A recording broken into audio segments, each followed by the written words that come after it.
अच्छा, सबको पहले तो ये चीज लिख देते हैं। जनरली हम लोग एक तरह से देखा जाए तो क्या क्या टास्क होता है। अगर एक टेस्टर के टास्क की बात करें या टेस्टर क्या क्या काम करता है,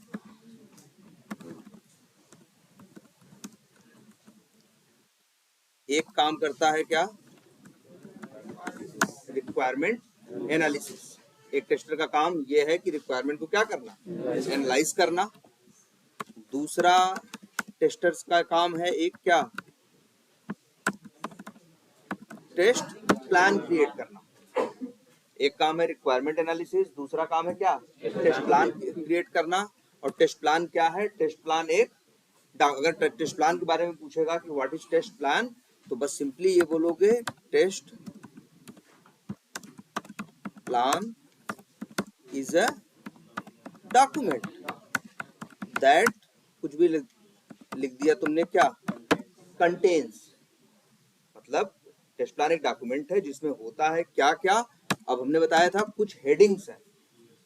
हेडिंग्स क्या क्या हैं, वैसे कोई भी टेस्ट प्लान रहेगा तो एक सबसे पहले वर्ड क्या रहेगा, सबसे पहली हेडिंग रहेगी क्या, इंट्रोडक्शन। उस इंट्रोडक्शन में ये लिखा रहेगा, जैसे मान लो एक ई कॉमर्स एप्लीकेशन के लिए कोई क्या है, टेस्ट प्लान क्रिएट किया जा रहा है, ठीक है। तो ये बस इतना मेंशन रहेगा कि ये एक ई कॉमर्स एप्लीकेशन है, इसका नाम ये है, इसमें ये, मतलब एक एप्लीकेशन के, जैसे एप्लीकेशन के बारे में बेसिक 4-6 बातें। ये मतलब एक एप्लीकेशन का क्या रहेगा, इंट्रोडक्शन रहेगा। इसके बाद देखो हमने बताया था कल, इसके बाद देखो क्या रहेगा, एक हेडिंग रहेगी features to be tested, features not to be tested, ठीक है, 2 हेडिंग हो गई। इस in scope, out of scope, 4 हो गया। कितने हो गए, अगर in features to be tested और not to be tested, in scope, out of scope और एक इंट्रोडक्शन है, कितने हो गए, 5। इसके बाद छठी चीज होगी क्या, शेड्यूल।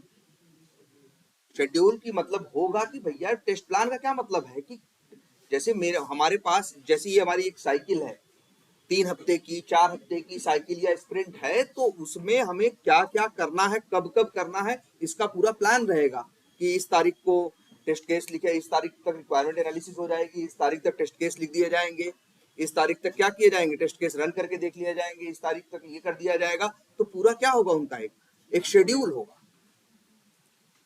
ठीक है। 4 चीज बीच में और है ना, ठीक है।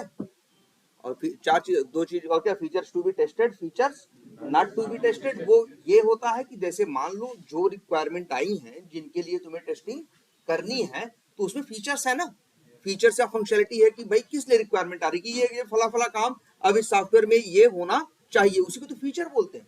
तो ये मेंशन करना कि कौन कौन सा फीचर हम टेस्ट करेंगे। मान लो जो रिक्वायरमेंट आई है, कई एक लॉगिन की, फॉरगेट पासवर्ड की, रजिस्ट्रेशन की, होम पेज की, ऐसी 4-5 रिक्वायरमेंट आई, तो उनमें कौन कौन सी फीचर टेस्ट होंगे, जैसे लिख देंगे कि लॉगिन फीचर टेस्ट होगा, ये होगा, ये होगा, ये होगा। मान लो किसी फीचर में कोई दिक्कत है, अभी कोई फीचर पूरी तरह से डेवलप नहीं हुआ है, तो जैसे उसमें मेंशन है कि भैया ये अभी टेस्ट नहीं करना है, तो वो कहाँ मेंशन करेंगे, features not to be tested. In scope एक टेस्टिंग होती है ना, यूआई टेस्टिंग। यूआई टेस्टिंग का मतलब सिंपल होता है कि एक यूआई किसे बोलते हैं, जो तुमको यहाँ सामने दिख रहा होगा। जैसे एक ये एप्लीकेशन है ना, ए पावर सॉफ्ट, इसका क्या फीचर है कि भैया यहाँ से रिकॉर्डिंग करो तो रिकॉर्डिंग हो जानी चाहिए, स्टॉप करो रिकॉर्डिंग बंद हो जानी चाहिए, पॉज करो प्ले करो, ये सब है कि नहीं इसका। या सपोर्ट पे क्लिक करो तो सपोर्ट वाला पेज खुल जाना चाहिए, लॉगिन करो तो लॉगिन हो जाना चाहिए, है कि नहीं है। ये जिस भी ये जो यहाँ लिंक्स है इन पे क्लिक करो तो ये पेज खुल जाए, ये सब क्या है, इसके फीचर्स ही तो है, फंक्शनलिटी ही तो है। और ये क्या है जो इस सामने दिख रहा है, इसी को बोलते हैं क्या, यूआई, यूजर इंटरफेस, जहां से इस सॉफ्टवेयर को आदमी यूज करता है। तुम्हें ये पता है कोई भी काम तुम करते हो एक एप्लीकेशन में, सॉफ्टवेयर में, तो सारा डेटा कहां जाके स्टोर होता है, डेटाबेस में। कहां स्टोर होता है, जैसे वी टाइगर तुम यूज कर रहे हो ना, वी टाइगर तुम अगर यूज कर रहे हो तो तुम जाके अगर चेक करोगे,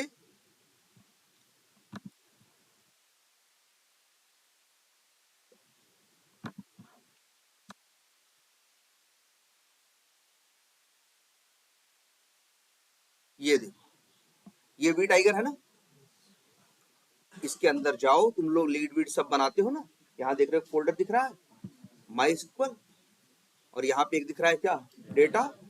डेटा के अंदर देखो दिख रहा है ना वी टाइगर CRM 521। अभी तो इनका क्या है, ब्लैंक है, इन्होंने रिकॉर्ड लग रहा है नहीं क्रिएट किए हैं। सॉरी, ये ओपन हुआ क्या, ये है तो, ये देखो वी टाइगर CRM 521 के अंदर ये जो चीजें फाइलें दिख रही हैं, इन्हीं के अंदर सारा डेटा स्टोर है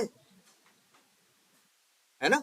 इसे क्या बोलते हैं, डेटाबेस। अभी तुमको ऐसे दिख रहा है, डेटाबेस का कोई सॉफ्टवेयर तुम्हारे पास हो, उसके सहारे इसको ओपन करोगे तो जानते हो क्या होगा, टेबल जैसा पूरा डेटा देगा दिखाई देगा कि जिस इस वी टाइगर एप्लीकेशन में सैकड़ों क्या हजारों क्या है टेबल्स हैं, और उन हजारों टेबल्स के अंदर ढेर सारा डेटा पड़ा है, अकाउंट, कैंपेन, जैसे दुनिया भर की 72 चीजें नहीं। वी टाइगर है, तुम वो फ्लिपकार्ट यूज कर रहे हो ना, फ्लिपकार्ट में भी क्या है, डेटाबेस है, जो तुम्हारे सारी डिटेल है, तुमने क्या परचेज किया, नहीं परचेज किया, 10 साल बाद भी खोलते हो दिखता है कि नहीं, 4 साल पहले भी कुछ खरीदा हो, आज भी खोलोगे तुम्हारे पुराने ऑर्डर की हिस्ट्री में दिखेगा कि नहीं, कि तुमने क्या खरीदा था, नहीं खरीदा था। क्यों, कहाँ से आ रहा है सब, क्योंकि जो भी किया सब कुछ करते हो, जो बनाते हो, सब कुछ कहाँ जाता है, डेटाबेस में, और डेटाबेस से उठ के फिर आता है।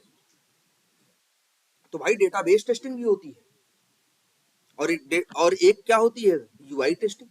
यूआई टेस्टिंग का मतलब हम यहीं से काम करके देखे देखे काम हो रहा है कि नहीं। जैसे फ्लिपकार्ट की हम टेस्टिंग कर रहे हैं तो हम क्या करेंगे, हम यहीं से एक ऑर्डर जनरेट करेंगे, हम यहीं से एक सामान क्या करेंगे, ऑर्डर करेंगे, और इसके बाद जाके हिस्ट्री में देखेंगे माई ऑर्डर्स में हमको वो सामान दिखाई देना चाहिए। हमने ये टेस्ट कर लिया तो इसका मतलब हमने क्या कर लिया, हमने टेस्टिंग कर ली। इसके लिए हमने किसी चीज का इस्तेमाल नहीं किया, हमने यही एप्लीकेशन पे ऑर्डर जनरेट किया, ऑर्डर क्रिएट किया, और इसी एप्लीकेशन पे ही चेक कर लिया। इसे क्या बोल रहे हैं, हमने जो काम किया सब किस पे किया, यूआई पे किया। यूआई मतलब जो ये तुमको दिख रहा है, ये क्या है, यूआई टेस्टिंग है, फंक्शनल टेस्टिंग। लेकिन टेस्टिंग ऐसी, कई लोग ऐसे भी होते हैं जो डेटाबेस टेस्टिंग करते हैं।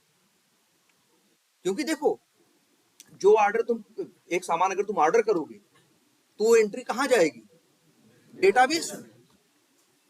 जब तुम 2 दिन बाद एप्लीकेशन खोलोगे और माई ऑर्डर्स पे क्या करोगे, क्लिक करोगे, तो तुमको जो डिटेल दिखेगी कहां से आएगी, डेटाबेस से। तो जो डेटाबेस टेस्टिंग कर रहा होगा तो वो ये करेगा कि यहां से डेटाबेस क्या, यहां से वो किया, ऑर्डर क्रिएट किया, और फिर जाके सीधे डेटाबेस में जाके चेक किया कि वो उसकी एंट्री वहां हुई या नहीं। तो ये कौन सी टेस्टिंग हो गई, डेटाबेस की टेस्टिंग। तो डेटाबेस टेस्टिंग भी होती है, और एक टेस्टिंग होती है परफॉर्मेंस टेस्टिंग। परफॉर्मेंस का मतलब एप्लीकेशन कितने अच्छे से काम कर रहा है। ऐसे जैसे ये देखो, लॉगिन बटन पे क्लिक कर रहे हैं तो लॉगिन पेज खुल रहा है फटाक से कि नहीं, या कितना, या लॉगिन कर रहे हैं तो लॉगिन करने में कितना टाइम ले रहा है। जैसे हम यूजर नेम पासवर्ड डालें तो लॉगिन होने में कितना टाइम लग रहा है, 2 सेकंड, 5 सेकंड। अब अभी हम एक डाल रहे हैं, लेकिन एक साथ अगर इसी एप्लीकेशन को दुनिया में 10-20 हजार लोग यूज करेंगे तब क्या होगा। अगर एक साथ 5,000 लोग लॉग इन करें तब इसकी परफॉर्मेंस क्या होगी, तो नहीं, स्लो होगी। स्लो भाई यही है, स्लो होनी नहीं चाहिए। ऐसा नहीं कि 100 लोग कर रहे हैं तो 5 सेकंड लग रहा है, 5,000 लोग कर रहे हैं तो 2 मिनट लग रहा है। 2 मिनट लगेगा, कोई एप्लीकेशन पे तुम्हारे आएगा ही नहीं। हर आदमी को चाहिए कि लॉग इन 5-7 सेकंड के अंदर मैक्सिमम क्या हो जाए। तो जो डेवलप करेगा वो डेवलप करेगा, इतने अच्छे ढंग से डेवलप करेगा, उसकी परफॉर्मेंस इस हिसाब से करेगा कि इजिली हो जाए। तो इसकी भी टेस्टिंग होती है कि 2,000, 5,000 जब यूजर यूज करेंगे, 500 यूजर एक साथ यूज करेंगे, तब इसका बिहेवियर कैसा होगा। यही क्या है, परफॉर्मेंस टेस्टिंग है ना। तो हमने बताया ना, एक कॉलम, एक क्या बताया तुमको, इन स्कोप और क्या, आउट ऑफ स्कोप। तो जैसे तुम्हारी टीम है, टेस्टिंग कर रहे हो तुम लोग, और तुम लोगों का काम क्या है, तुम लोग ये सोच रहे हो कि भैया हम टेस्ट करेंगे सिर्फ यूआई पे। तुम्हारी 4 लोगों की टीम है, सिर्फ किस पे काम कर रही है, यूआई टेस्टिंग पे। तो वो लिखेगी इन स्कोप में क्या है, यूआई टेस्टिंग है, फंक्शनल टेस्टिंग है। और आउट ऑफ स्कोप में डाल देगा क्या कि भाई डेटाबेस और ये सब हमारे लिए क्या है, आउट ऑफ स्कोप। आई बात समझ में? यही सब मेंशन करते हैं टेस्ट प्लान में, जिससे कि जो बंदा, भाई देखो टेस्ट प्लान क्यों बना रहे हैं, अगर हम प्लान नहीं बताएंगे, टीम में 5-6 लोग हैं तो बार बार उनको समझाना पड़ेगा ना। हमने एक बार प्लान बना लिया कि हमको ये करना है, ये करना है, इस तारीख करना है, ये करना है, और उस डॉक्यूमेंट को 5 लोगों में क्या कर दिया, टीम में अपने सारी टेस्टिंग टीम को शेयर कर दिया। अब पूरी टेस्टिंग टीम को आइडिया है कि हमें किस तरह से काम करना, क्या टेस्ट करना है, क्या टेस्ट नहीं करना। आई बात समझ में? इसीलिए ये बनता है document. Features to be tested, features not to be tested, in scope, out of scope, schedule, और इसके बाद रिसोर्स। रिसोर्स का मतलब ह्यूमन रिसोर्स, ह्यूमन रिसोर्स का मतलब आदमी, कि इस काम को करने में कितने इंसान लगेंगे, कौन कौन क्या क्या काम करेगा, ये भी तो प्लानिंग होगी। टीम में 4 बंदे हैं, 8 रिक्वायरमेंट आई हैं, तुम इस पे करोगे, तुम ये 2 देखोगे, तुम ये 3 देखोगे, इस तरह से काम बटेगा ना। तो ये क्या हो गए, रिसोर्स प्लानिंग। तो ह्यूमन रिसोर्स, फिर सॉफ्टवेयर रिसोर्स, कि भैया कौन कौन सा तुमको क्या चाहिए, सॉफ्टवेयर चाहिए, हार्डवेयर रिसोर्स, फिर रिस्क। एक बात ये भी कल डिस्कस की थी ना, रिस्क। हर टेस्ट प्लान में क्या होगा, रिस्क की क्या क्या प्रॉब्लम आ सकती है, और रिस्क, और उसके रिस्क के साथ हमेशा एक वर्ड जुड़ा होगा क्या, मिटिगेशन। रिस्क तो है क्या, समस्या जो हो जाएगी, मिटिगेशन मतलब उस सिचुएशन में क्या उपाय करना है, क्या सोल्यूशन निकालना है कि कैसे वो चीज सॉल्व हो, उसी को क्या बोलते हैं, मिटिगेशन। तो पहले से ही प्लान रहता, भैया ये दिक्कत आएगी तो ये करेंगे, ये दिक्कत आएगी तो ये करेंगे। तो ये चीज क्या है तुम्हारे, तो टेस्ट प्लान यही है। तुमसे जब टेस्ट प्लान बोलोगे तो बस यही बोलोगे, test plan is a document that contains multiple headings, या मल्टीपल कुछ भी कहोगे टॉपिक्स, लाइक बस बोलना शुरू कर दो, introduction, in scope, out of scope, है ना, features to be tested, features not to be tested, schedule, resource, है। अच्छा, और 2 चीज बोली थी कल, एंट्री क्राइटेरिया और एग्जिट क्राइटेरिया। ठीक है, एंट्री क्राइटेरिया क्या होगा और एग्जिट क्राइटेरिया, इस तरह से 10-12 नाम ले लोगे, बस यही जवाब आपको देना। और सबसे बड़ी बात देखो, समझो ध्यान से, कितने पेज का रहेगा ये डॉक्यूमेंट, जनरली 3-4-5 पेज का रहेगा। कितने पेज का रहेगा, 4-5 पेज का ये डॉक्यूमेंट रहेगा, और हर बार, हर साइकिल, हर स्प्रिंट में ये डॉक्यूमेंट बनेगा। हमने बताया था ना 3-3 हफ्ते की, 2-2 हफ्ते की अपनी क्या होती है तुम्हारी साइकिल, है ना। हर 3 हफ्ते में जब तुम्हारा काम होगा तो जो तुम्हारा लीड होगा वो क्या बनाएगा, टेस्ट प्लान, और पूरे उस 3 हफ्ते तक लोग उसी प्लान को फॉलो करेंगे। जब अगला स्टार्ट होगा, जब अगली साइकिल स्टार्ट होगी, नेक्स्ट साइकिल या नेक्स्ट स्प्रिंट स्टार्ट हो, देखो तो बहुत लोगों को स्प्रिंट वर्ड नहीं समझ में आ रहा होगा, बहुत लोगों को समझ में आ रहा होगा। ठीक है, तुम लोग स्प्रिंट समझो और तुम लोग क्या समझो, साइकिल। साइकिल या स्प्रिंट का मतलब वही है कि जो काम बार बार हम क्या करते हैं, रिपीट करते हैं ना। रिग्रेशन मत बोलो इसे, यहाँ इटरेशन, हाँ इटरेशन वर्ड भी है। इटरेट करना का मतलब क्या है, वही चीज बार बार। साइकिल का क्या मतलब है, सेम चीज को बार बार क्या करना, रिपीट करना। तो इसी तरह से हम लोग का क्या होता है, एक साइकिल में वर्क होता है 3-3 हफ्ते में, तो हर बार क्या बनता है, टेस्ट प्लान। और कितने पेज का, 4-5 पेज, 6 पेज का। लेकिन अब यहाँ एक बात और आ जाती है, एक बार बना लिया, अगली साइकिल में क्या होगा, फिर बनाना है ना। तो अगली साइकिल में इतनी मेहनत नहीं रहेगी, सब चीज, सब डॉक्यूमेंट, फॉर्मेट सब क्या हो गया है, बन चुका है। अगली बार जो लीड बनाएगा उसको और जल्दी बनाएगा, क्योंकि बस उसमें क्या करना है, कुछ चीजें पुरानी हटानी है और वहां क्या कर देना है, नया जोड़ देना है। फॉर्मेट पूरा है भाई। शेड्यूल में डेट वेट पहले पिछले साइकिल वाली थी, अपडेट किसकी डाल देगा, इस साइकिल वाली। पहले जो रिसोर्स थे उसके पास 4 आदमी काम करने वाले, पहले उनके सामने ये रिक्वायरमेंट का नाम लिखा था, अब वो क्या करेगा, चेंज कर देगा। तो बहुत सी चीजें एज इट इज रहेंगी, बहुत सी चीजें थोड़ी बहुत क्या हो जाएंगी, चेंज। तो हर बार बस यही करेगा, हर बार वो अपना टेस्ट प्लान क्या करेगा, क्रिएट करेगा। तो रिक्वायरमेंट एनालिसिस काम है, टेस्ट प्लानिंग है, जिसके लिए टेस्ट प्लान नाम का क्या होगा, डॉक्यूमेंट जनरेट किया जाएगा। और इसके बाद एक बहुत जरूरी काम क्या है, टेस्ट केस डिजाइन, या वर्ड इस्तेमाल करेंगे क्या, टेस्ट केस राइट करना। ठीक है। और टेस्ट केस क्या है, अगर हम कहें टेस्ट केस क्या है तो लिखोगे टेस्ट केस। हाँ Sir, in test plan, somewhere I have seen suspension and resumption too. हाँ, ये भी हो सकता है। देखो पहली बात तो ये समझो, ये जो डॉक्यूमेंट है इसमें ऐसा नहीं कि इतनी ही फील्ड होंगी जो हम 10-12 बता रहे हैं। अगर तुम अभी उसमें ढूंढोगे तो तुमको, अगर पहली बात तो नेट पे बहुत से तुमको क्या मिलेंगे, टेस्ट प्लान के फॉर्मेट या टेम्पलेट मिलेंगे। किसी में कुछ हेडिंग्स भी रहेंगी, किसी में कुछ हेडिंग्स भी रहेंगी। देखो ये चीजें, देखो सबसे बड़ी बात ये समझना, ये कुछ फिक्स नहीं है कि सब कुछ हमारे में इतने ही रहेंगे। हम लोग अपनी प्रोजेक्ट में अपने हिसाब से काम करते हैं। तुमको देखो हम ये बता रहे हैं कि जब तुमसे कोई पूछेगा तो तुमको इन्हीं सब चीजों का क्या लेना है, इन्हीं बस हेडिंग्स का क्या लेना है, नाम लेना है।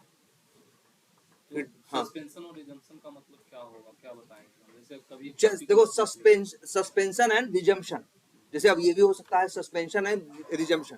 सस्पेंशन का मतलब समझ रहे हो यहाँ क्या है? सस्पेंशन का मतलब है किसी काम को सस्पेंड कब कर देना है, रोक कब देना। जैसे हम टेस्टिंग करते हैं, हम टेस्टिंग करते हैं कि नहीं? अब टेस्टिंग करते हैं, टेस्टिंग करने के टाइम पे मान लो हम क्या किए, जब टेस्टिंग करने को हमें मिला और ये उनका कोई बहुत बेसिक चीजें ही नहीं चल रही, लॉगिन ही क्या कर रहा है, नहीं चल रही, तो हमने टेस्टिंग को क्या कर दिया, सस्पेंड कर दिया। भाई क्या किया, सस्पेंशन का मतलब है किसी काम को कब क्या कर देना है, रोक देना है। रिजम्पशन का मतलब है कि किस सिचुएशन में उस काम को हमें क्या करना है, फिर से स्टार्ट करना है। तो वहां पे जैसे मेंशन कर दिया कि भाई एक एप्लीकेशन बन के आएगा तो सबसे पहले हम देखेंगे मेन चीज, बेसिक चीज काम कर रही है कि नहीं कर रही है। वो मान लो मेन बेसिक चीज काम नहीं कर रही है, फिर अंदर लाख काम कर रहा हूं, हम कहेंगे अभी इसको हम टेस्टिंग नहीं करेंगे, पहले जो बेसिक चीज है उसको क्या करो, सही करके दो। तो वहीं से आता है क्या, सस्पेंशन रिजम्पशन। वैसे देखोगे वही करें, टेस्ट प्लान में देखोगे तो 20-25 फील्ड मिलेंगी, लेकिन तुम ये 8-10 मेन फील्ड्स क्या रखना, इंटरव्यू के पॉइंट ऑफ व्यू से याद रखना। ठीक है। और फिर इसके बाद मेन चीज है क्या, टेस्ट केस डिजाइन करना या टेस्ट केस राइट करना। क्लियर है ये? और टेस्ट केस क्या है, टेस्ट केस इज कॉम्बिनेशन या set of, test case is set of क्या, देखो इज, ये भी लिख सकते हो, सेट ऑफ लिख दो, स्टेप्स एंड, वैसे और भी बहुत चीजें होती हैं लेकिन पहले बेसिक चीज इतनी याद रखो, sorry steps, is set of steps, एक minute, steps and expected value to test a particular क्या ऑब्जेक्ट। मतलब ऑब्जेक्टिव का मतलब क्या, उद्देश्य है ना, कि किसी चीज को टेस्ट करने के लिए हम क्या लिखते हैं, कुछ स्टेप्स लिखते हैं और साथ में क्या लिखते हैं, एक्सपेक्टेड वैल्यू। यही क्या है टेस्ट केस, मतलब टेस्ट केस बस, ज्यादा कुछ नहीं रहेगा टेस्ट केस में। टेस्ट केस में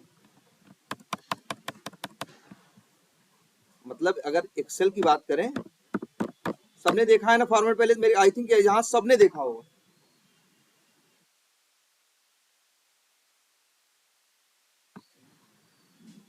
तो जैसे क्या किस तरह से रहेगा, मान के चलो इस तरह से टेस्ट, मतलब जैसे अगर तुमसे कहा जाएगा टेस्ट केस लिखो, तुम क्या लिखोगे, यहाँ पे बहुत से लोग लिख देंगे क्या, स्टेप नंबर, और या उसके पहले एक कॉलम और बना दो, हाँ सीरियल नंबर, या एक काम करो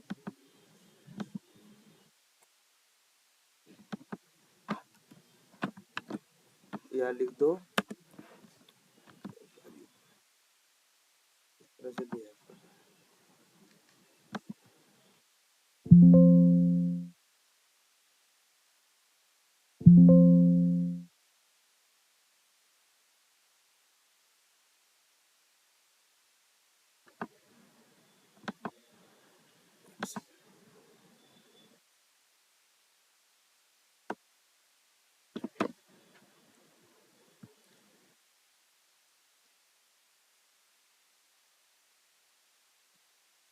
चलो ऐसे देख लो, बहुत से लोग इस तरह से एक कॉलम बना देते हैं, क्या मान लो सीरियल नंबर, और इसके बाद test case ID. Test case ID कुछ बहुत बड़ी चीज नहीं है, दिखाते हैं क्या है। और इसके बाद बहुत से लोग लिख देंगे क्या, स्टेप नंबर, और इसके बाद लिख देंगे क्या, स्टेप लिख देते हैं, जैसे क्या डिस्क्रिप्शन, और फिर क्या एक्सपेक्टेड रिजल्ट, और फिर यहाँ पे एक्चुअल रिजल्ट। यही डॉक्यूमेंट है। होगा क्या, जैसे मान लो पहला टेस्ट केस का पहला मेरा मान लो टेस्ट केस है, टेस्ट केस आईडी मतलब जैसे मेरा एक टेस्ट केस है क्या, कि हमें जैसे अभी मान लो रिक्वायरमेंट आई थी लॉगिन की, रजिस्ट्रेशन की, फॉरगॉट पासवर्ड की, तो टेस्ट केस लिखोगे ना कि लॉगिन को कैसे टेस्ट करना, तो लिखोगे उसको, हर टेस्ट केस को एक क्या दोगे, आईडी दोगे। आईडी मतलब एक नंबर बस, जैसे क्या ऐसे लिख देना, जैसे लिख दिया मान लो TC 00001 स्टेप नंबर 1। अब इसके बाद अब स्टेप अच्छा एक नाम और भी लिख दें, टेस्ट केस आईडी दे रहे हैं तो ये भी दे दो, टेस्ट केस मान लो नेम या टेस्ट केस डिस्क्रिप्शन, और यहाँ पे लिख दिया क्या तुमने, वेरीफाई लॉन्च। इस तरह से अब स्टेप वेरीफाई लॉगिन में क्या करना है, स्टेप नंबर 1 में क्या करना है तुम्हें भाई, अच्छा इसमें क्या बस तुम्हें स्टेप्स लिखने हैं कि तुम्हें करना क्या क्या है। लॉगिन करने के लिए तुम क्या करते हो, सबसे पहले करोगे लॉन्च ब्राउजर, ठीक है, और एक्सपेक्टेड रिजल्ट। एक्सपेक्टेड रिजल्ट का मतलब है उसके बाद क्या होना चाहिए। भाई जब ब्राउजर लॉन्च करोगे तो लिख दोगे कि ब्राउजर शुड बी लॉन्च्ड,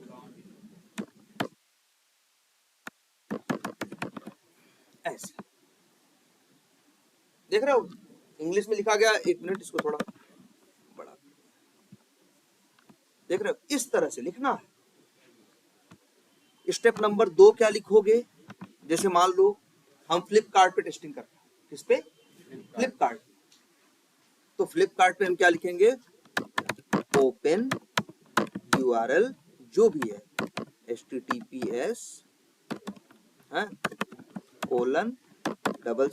और लिख दिया क्या, flipkart.com।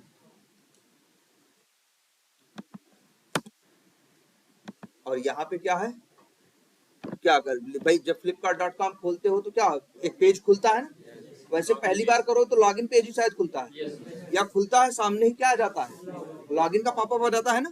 मान लो लॉगिन पेज आ जाता है तो लिख देंगे क्या, login page should be open. यही भैया जब ये URL डालोगे तो लॉगिन पेज खुल जाना चाहिए। ये स्टेप नंबर 2 हो गया। फिर लिखोगे स्टेप नंबर क्या, 3। अब क्या करोगे, इंटर वैलिड, वैलिड मतलब सही, या लिख दो इंटर करेक्ट यूजर नेम। अच्छा यूजर नेम जब लिखो तो क्या होना चाहिए, यूजर नेम भाई जो जिस तुम अपना यूजर नेम लिखते हो दिखाई देता है ना, ऐसा तो नहीं होना चाहिए ना कि यूजर नेम हम लिखें और दिखाई ना दे। पासवर्ड के साथ ऐसा होता है ना कि पासवर्ड लिखते हो तो दिखता नहीं है, क्या रहता है, गोला गोला डॉट डॉट डॉट रहता है, तो ऐसे कहोगे यूजर नेम शुड बी क्या, एक word visible in user name text box. बात समझ में आ रही है कि नहीं। फिर क्या होगा, number 4 inter correct password.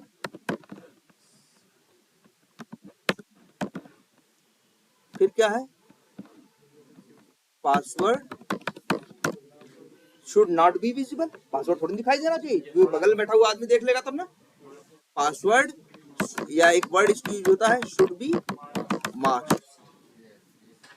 Mask का मतलब होता है ना मास्क लगा के छुप जाती चीजें, वही है should be masked in password text. आ जाओ। फिर स्टेप नंबर क्या है 5, यहाँ पे क्या है, sorry, click on login button. और लॉगिन होने के बाद क्या होना चाहिए, मान लो ऐसा है कि होम पेज खुल जाना चाहिए, तो यहाँ लिख दोगे होम पेज शुड बी। यही टेस्ट केस है भाई, जो तुम्हें यहाँ दिख रहा है यही क्या है, टेस्ट केस है। यही तुम लिखते हो कब, जब डेवलपर क्या कर रहा होता है, अपना डेवलप कर रहा होता है, उस टाइम रिक्वायरमेंट को पढ़ के तुम यही चीज लिख रहे हो। तो ढंग से कर देते हैं, जैसे ये इसको कर दिया, ये इसको क्या कर दिया, बोल्ड कर दिया, इस तरह से कर दिया,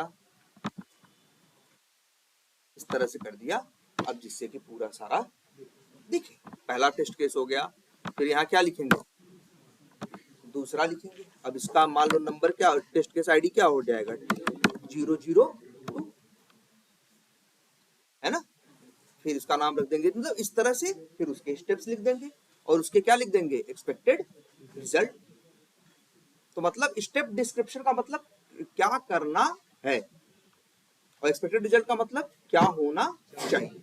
ये कब लिखोगे तुम, जब डेवलपर डेवलप कर रहा हो।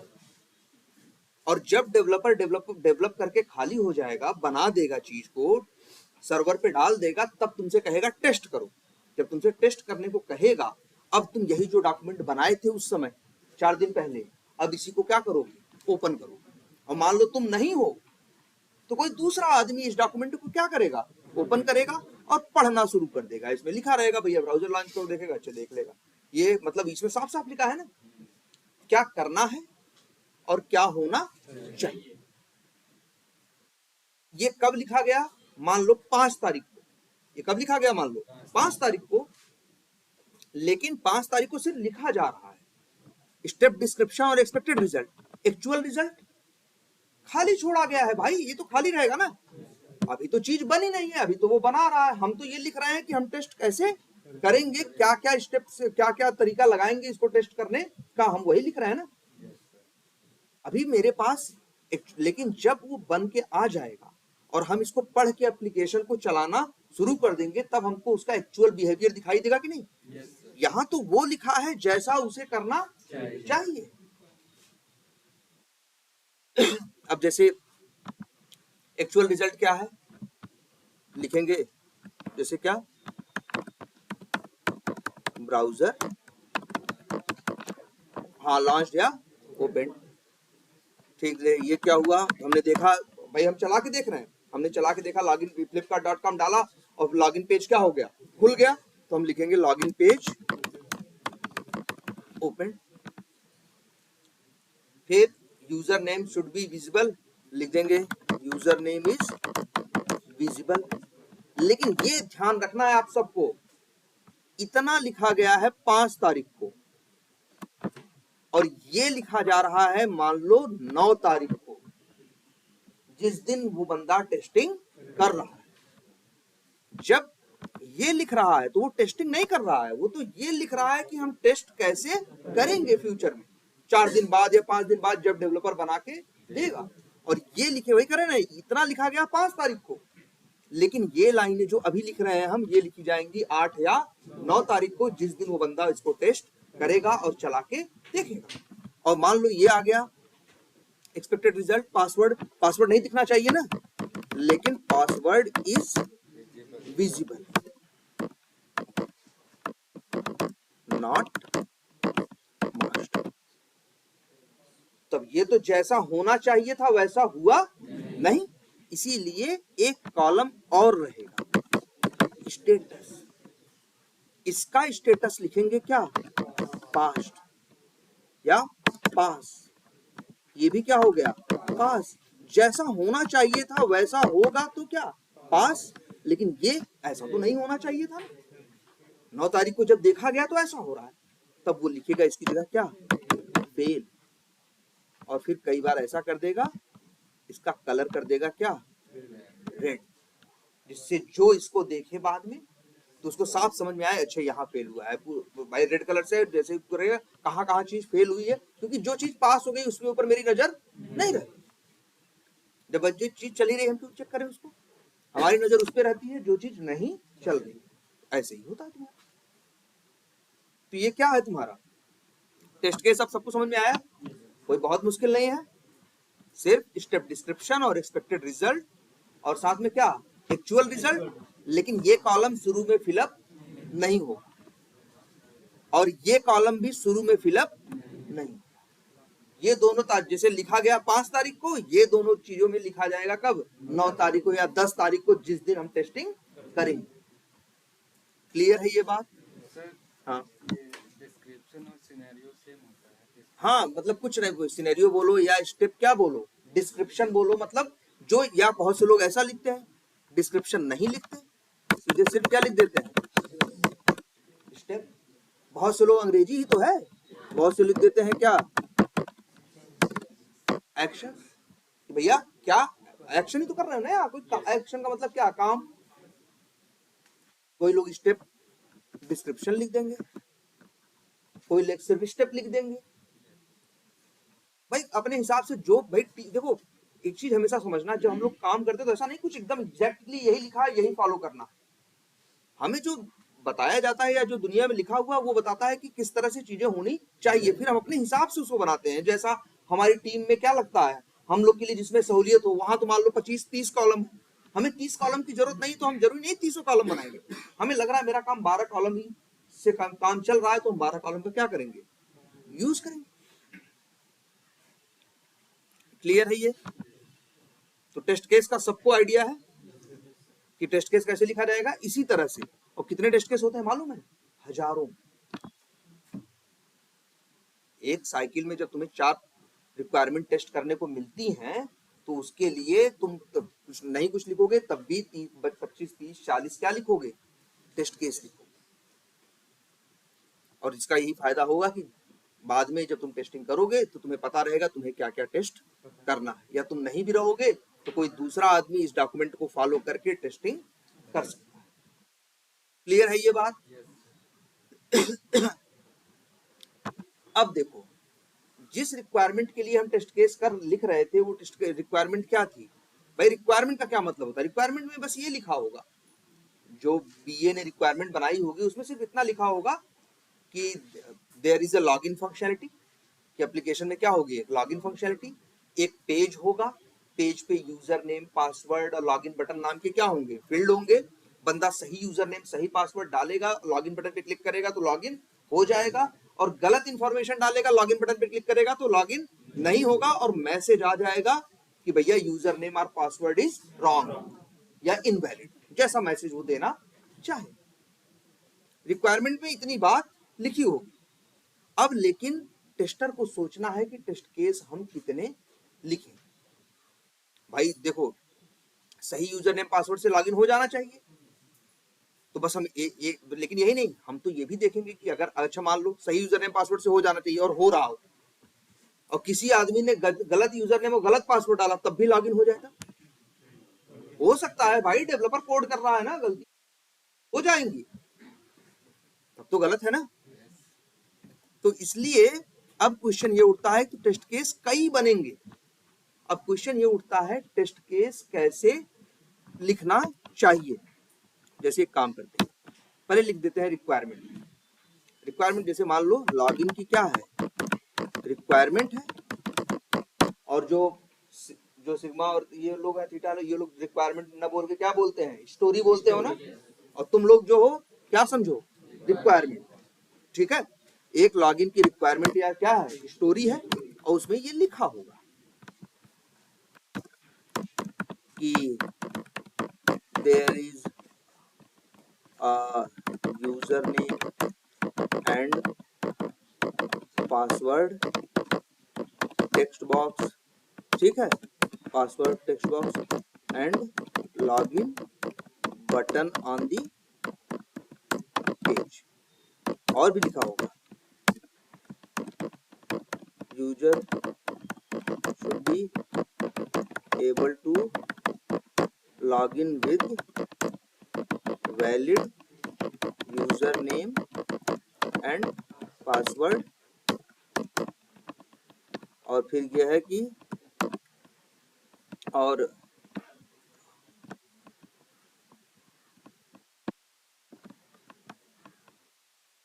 क्या ये भी ले सकते हैं, यूजर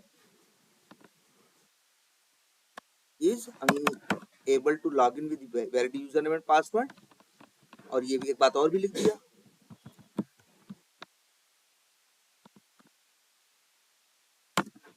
या ऐसे लिख दें,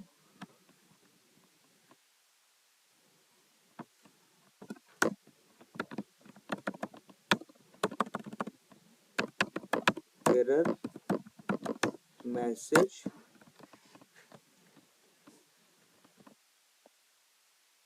is displayed with invalid username and password। इस तरह से रिक्वायरमेंट में लिखा होगा 3-4 बार। अब क्या करना होगा, टेस्टर को यही सोच के क्या करना होगा, टेस्ट केस लिखना। क्लियर है ये बात? अच्छा, और ऐसे ही जैसे एक और होगी किसकी, रजिस्ट्रेशन रिक्वायरमेंट, उसके बारे में भी ऐसे ही लिखा होगा कि भैया फर्स्ट नेम ये सब कहेगा कि first name, last name, country, city, कहेगा फर्स्ट नेम नाम का क्या होना चाहिए, टेक्स्ट बॉक्स होना चाहिए, लिखा होगा इस तरह से फर्स्ट नेम टेक्स्ट बॉक्स। ठीक है, फर्स्ट जैसे रिक्वायरमेंट इस तरह दिया, फर्स्ट क्या होगा, there is first name text box and user can enter, या यूजर कैन इंटर, या ये कहो एंड यूजर नेम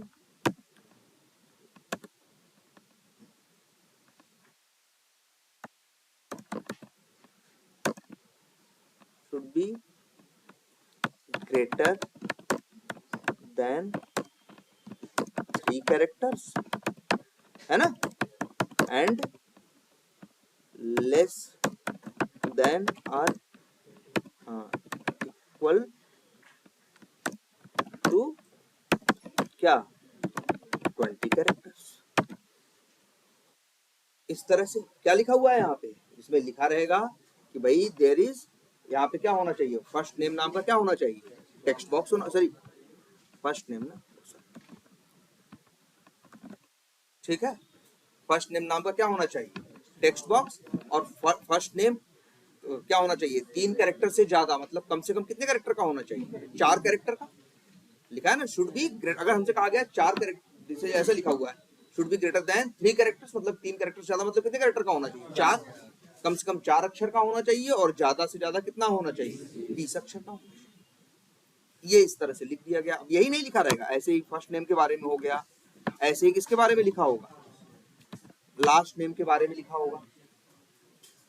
ठीक है, फिर इस फर्स्ट नेम हो गया, लास्ट नेम हो गया, ऐसे ही किसका लिखा होगा, मोबाइल नंबर के बारे में लिखा होगा कि मोबाइल नंबर होना चाहिए, कंट्री कोड होना चाहिए, है ना, मोबाइल नंबर 10 कैरेक्टर का होना चाहिए, है ना। यही सारी बातें क्या होंगी, रिक्वायरमेंट में लिखी रहेंगी। सिटी होना चाहिए, सिटी का क्या, कंट्री का क्या होना चाहिए, ड्रॉप डाउन होना चाहिए, जहां से बंदा क्या सिलेक्ट कर सके, कंट्री, जैसी कंट्री सिलेक्ट करे उसके हिसाब से स्टेट का क्या आ जाना चाहिए, ड्रॉप डाउन, वहां से क्या सिलेक्ट करे, स्टेट, इसके बाद क्या सिलेक्ट करे, सिटी, एड्रेस। तो ऐसे जहां रजिस्ट्रेशन करते हैं 10-12 चीज रहती है ना, तो ऐसी रिक्वायरमेंट लिख के आती है कि यूजर नेम होना चाहिए, और ये भी हो सकता है there is first name text box and first name should be और ये भी हो सकता है भाई किसी का भी नाम हो, जैसे फर्स्ट नेम है, मान लो नाम में सिर्फ क्या होते हैं, अक्षर होने चाहिए, नंबर्स नहीं होने चाहिए, क्या होने चाहिए, तो ये लिखा रहेगा कि फर्स्ट नेम में भैया नंबर्स नहीं होने चाहिए, फर्स्ट नंबर नेम में क्या होने चाहिए, सिर्फ कैरेक्टर्स होने चाहिए। इतनी बात समझ में आ रही है? तो ऐसे लिख के मिलेगा रिक्वायरमेंट, और यही रिक्वायरमेंट पढ़ के फिर हम क्या लिखेंगे, टेस्ट केस। कैसे? ऐसे। क्लियर है?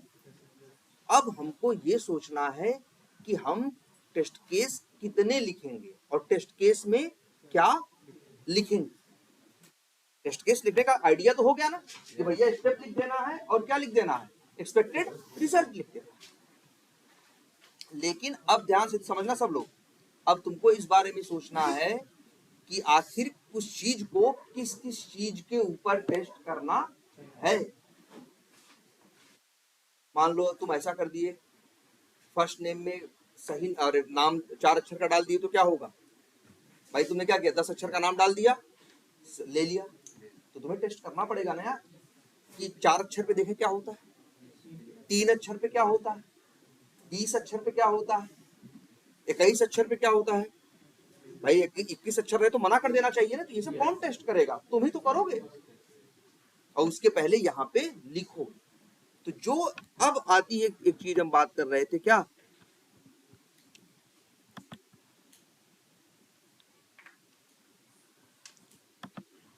Test case. अब देखो टेस्ट केस हमें लिखना है ना कि क्या क्या हम टेस्ट करें, जैसे हमने बता दिया ना कि यार बोला कि 4 अक्षर से लेके 20 अक्षर तक ले, तो हम 4 अक्षर का डाल के देख लिए, 5 अक्षर का डाल के देख लिए, 8 अक्षर का डाल के देखे, 20 अक्षर का डाल के देखे, 18 अक्षर का डाल के देखे। ये करेंगे कि नहीं करेंगे? देखेंगे कि भैया ये ऐसा तो नहीं 18 अक्षर डाल रहे ले ही नहीं रहा, एरर दे रहा, ऐसा तो नहीं 22 अक्षर डाल दे रहे हैं, एरर देना चाहिए लेकिन एरर नहीं दे रहा। ये सब सोचोगे ना, तो जो सोचोगे वो लिखोगे, और जो लिखोगे वही क्या है, टेस्ट केस। अब तुम्हें अब आता है क्या, टेस्ट केस तुम्हें डिजाइन करना है या लिखना है। अब यहीं पे चीज आती है क्या, टेस्ट केस डिजाइन टेक्निक।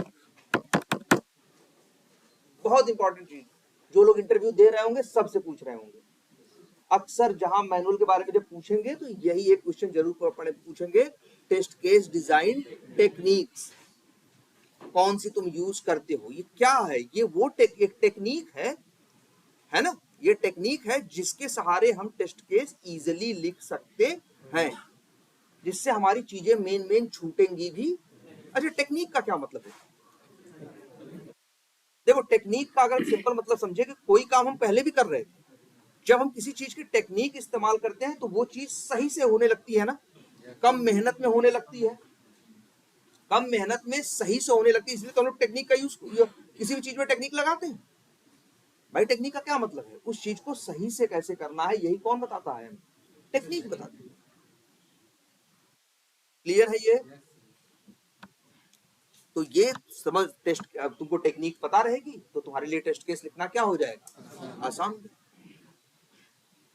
तो अब इसीलिए एक टेक्निक है जिसका नाम है इक्विवेलेंट पार्टीशनिंग, पार्टीशन या पार्टीशनिंग, जिसको शॉर्टकट में बोलते हैं क्या, ईपी। ईपी भी बोलते हैं और इक्विवेलेंट पार्टीशनिंग भी बोलते हैं। हाँ, मतलब इक्विवेलेंट क्लास पार्टीशनिंग का हो, इक्विवेलेंट पार्टीशनिंग का हो, ठीक है।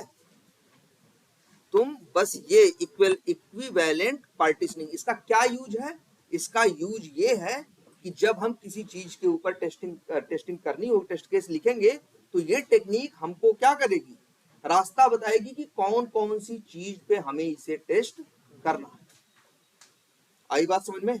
अब जैसे देखते हैं इसी एग्जाम्पल पे आए, ये रिक्वायरमेंट लिखी हुई है कि जो फर्स्ट नेम है वो 3 अक्षर का होना चाहिए मिनिमम, नहीं सॉरी मिनिमम कितना होना चाहिए, 4, या लिख देते हैं शुड बी, कंफ्यूजन हो रही है ऐसे, मिनिमम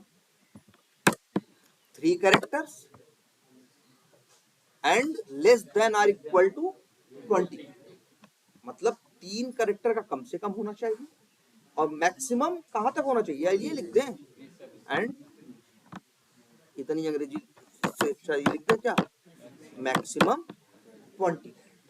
यही रिक्वायरमेंट में लिखा रहे। अब हमें इसको लेके सोचना, अब देखो एक तरीका, हम क्या करें, 3 अक्षर का नाम डालें और एक 3 अक्षर का एक फर्स्ट नाम डाल के किसी का रजिस्ट्रेशन करके देखा, रजिस्ट्रेशन हो गया तो हमने कहा क्या सही है। एक तो ये हो सकता है भाई, लेकिन ये भी हो सकता है 4 अक्षर वाला ये ले रहा है कि नहीं ले रहा है, तो 4 अक्षर का भी नाम देखें, 5 अक्षर का भी नाम देखें, 6 अक्षर, 7 अक्षर, 8 अक्षर, 9 अक्षर, 10 अक्षर, कितने अक्षर हैं? 20 अक्षर हैं। तो हम क्या किए कि एक बार 3 अक्षर डाल के देखे, फिर एक बार हमने लिखा ऐसे, यहाँ टेस्ट केस लिखा, जैसे टेस्ट केस लिख रहा है ना, हम लिखेंगे फर्स्ट नेम विद 3 क्या कैरेक्टर्स, लाइक जैसे लिख दिया एग्जांपल में क्या, जैसे मान लो नाम दे दिया क्या राम, तो भाई राम नाम का क्या डाला, फर्स्ट नेम डाला। एक तो ये टेस्ट केस बनता है कि नहीं।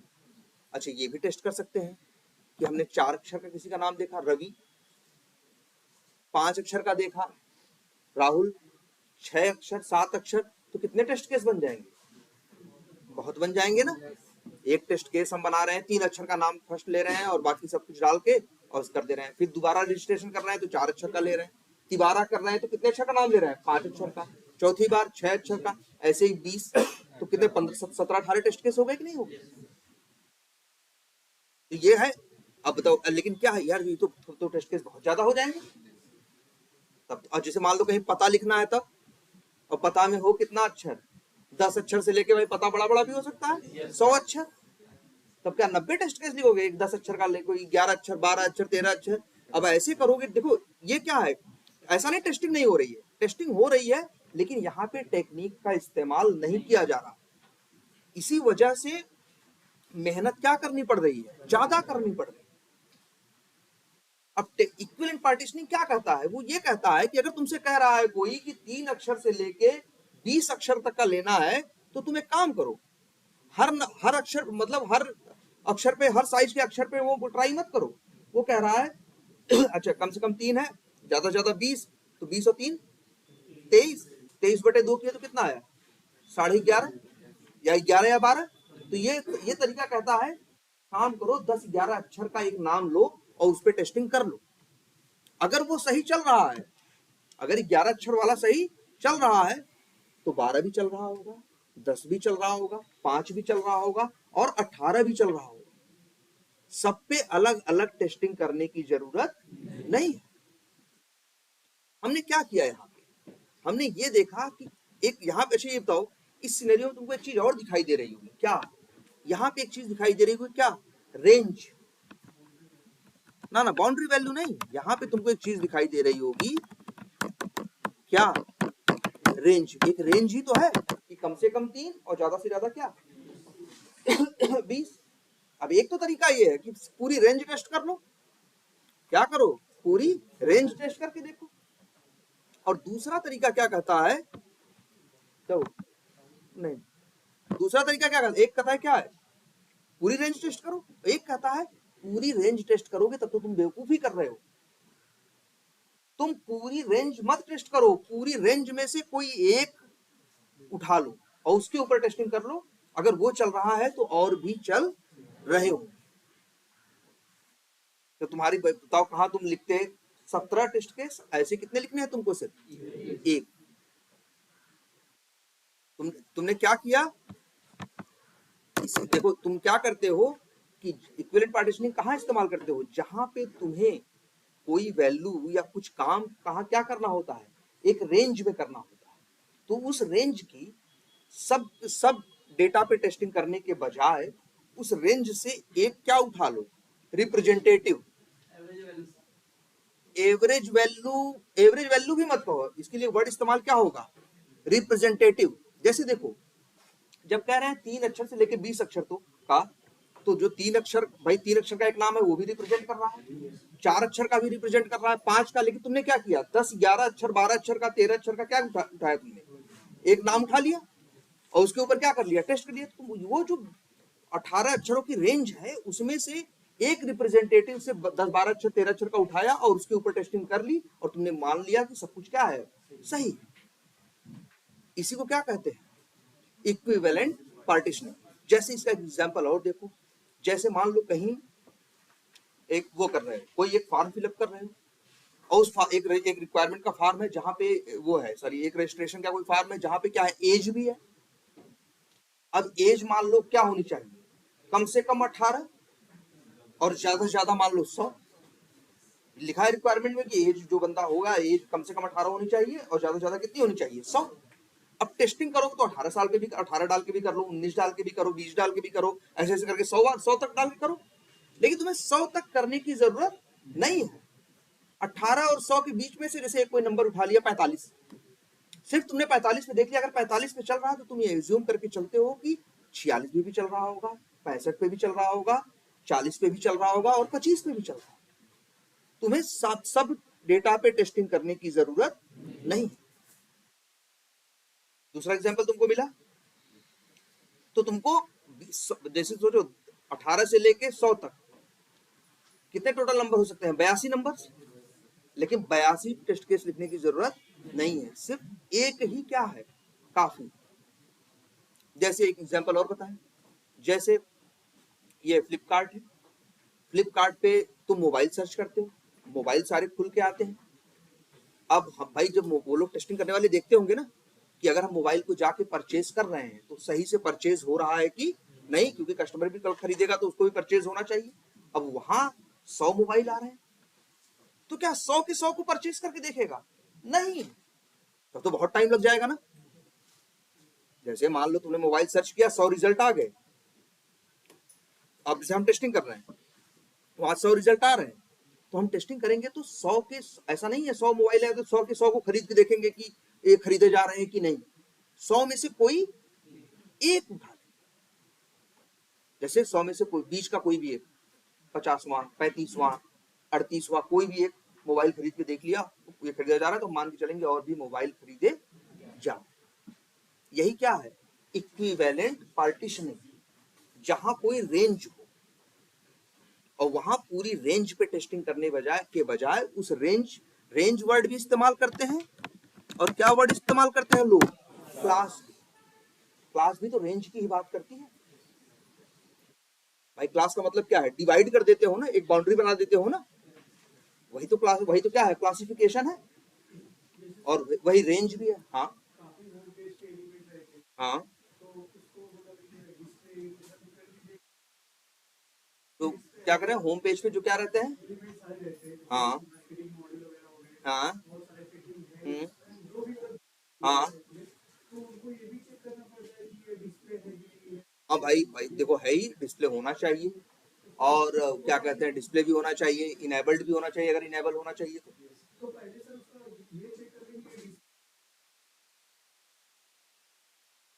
हाँ भाई ये भी है। देखो देखो देखो, सबसे बड़ी बात है कि आप लिख दोगे, जो बंदा टेस्ट करेगा, टेस्ट केस को जो चला के देखेगा, अब अपने हिसाब से क्या करेगा, वो लिखे हुए को पढ़ेगा अपने हिसाब से, जैसा उसको मन करेगा पढ़ के, भाई लिखे हुए से उसे क्या मिल जाएगा, रास्ता मिल जाएगा, उसको पता चल जाएगा हमें क्या क्या चीज टेस्ट करनी है।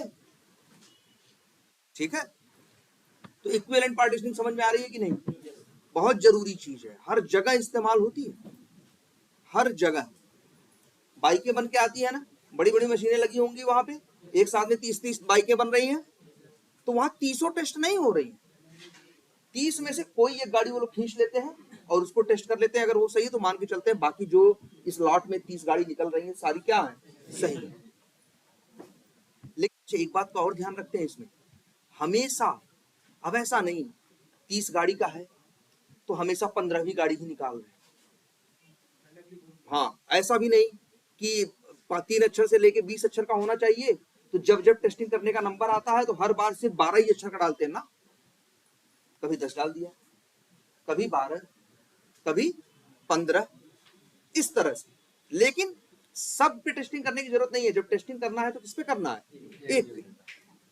बाद में जब कभी इसी को दोबारा टेस्ट करने की जरूरत पड़ी तो हो सकता है हमने 10 की नहीं, अगली बार हमने जब टेस्टिंग का नंबर आया इसका अगली साइकिल में, तो हमने फिर क्या किया, इसको हमने 12 अक्षर का उठा लिया, 15 अक्षर का उठा लिया। इक्विवेलेंट पार्टीशनिंग बस हमें क्या बताता है, जहां एक रेंज हो, रेंज में जैसे और बहुत जगह इसका यूज है।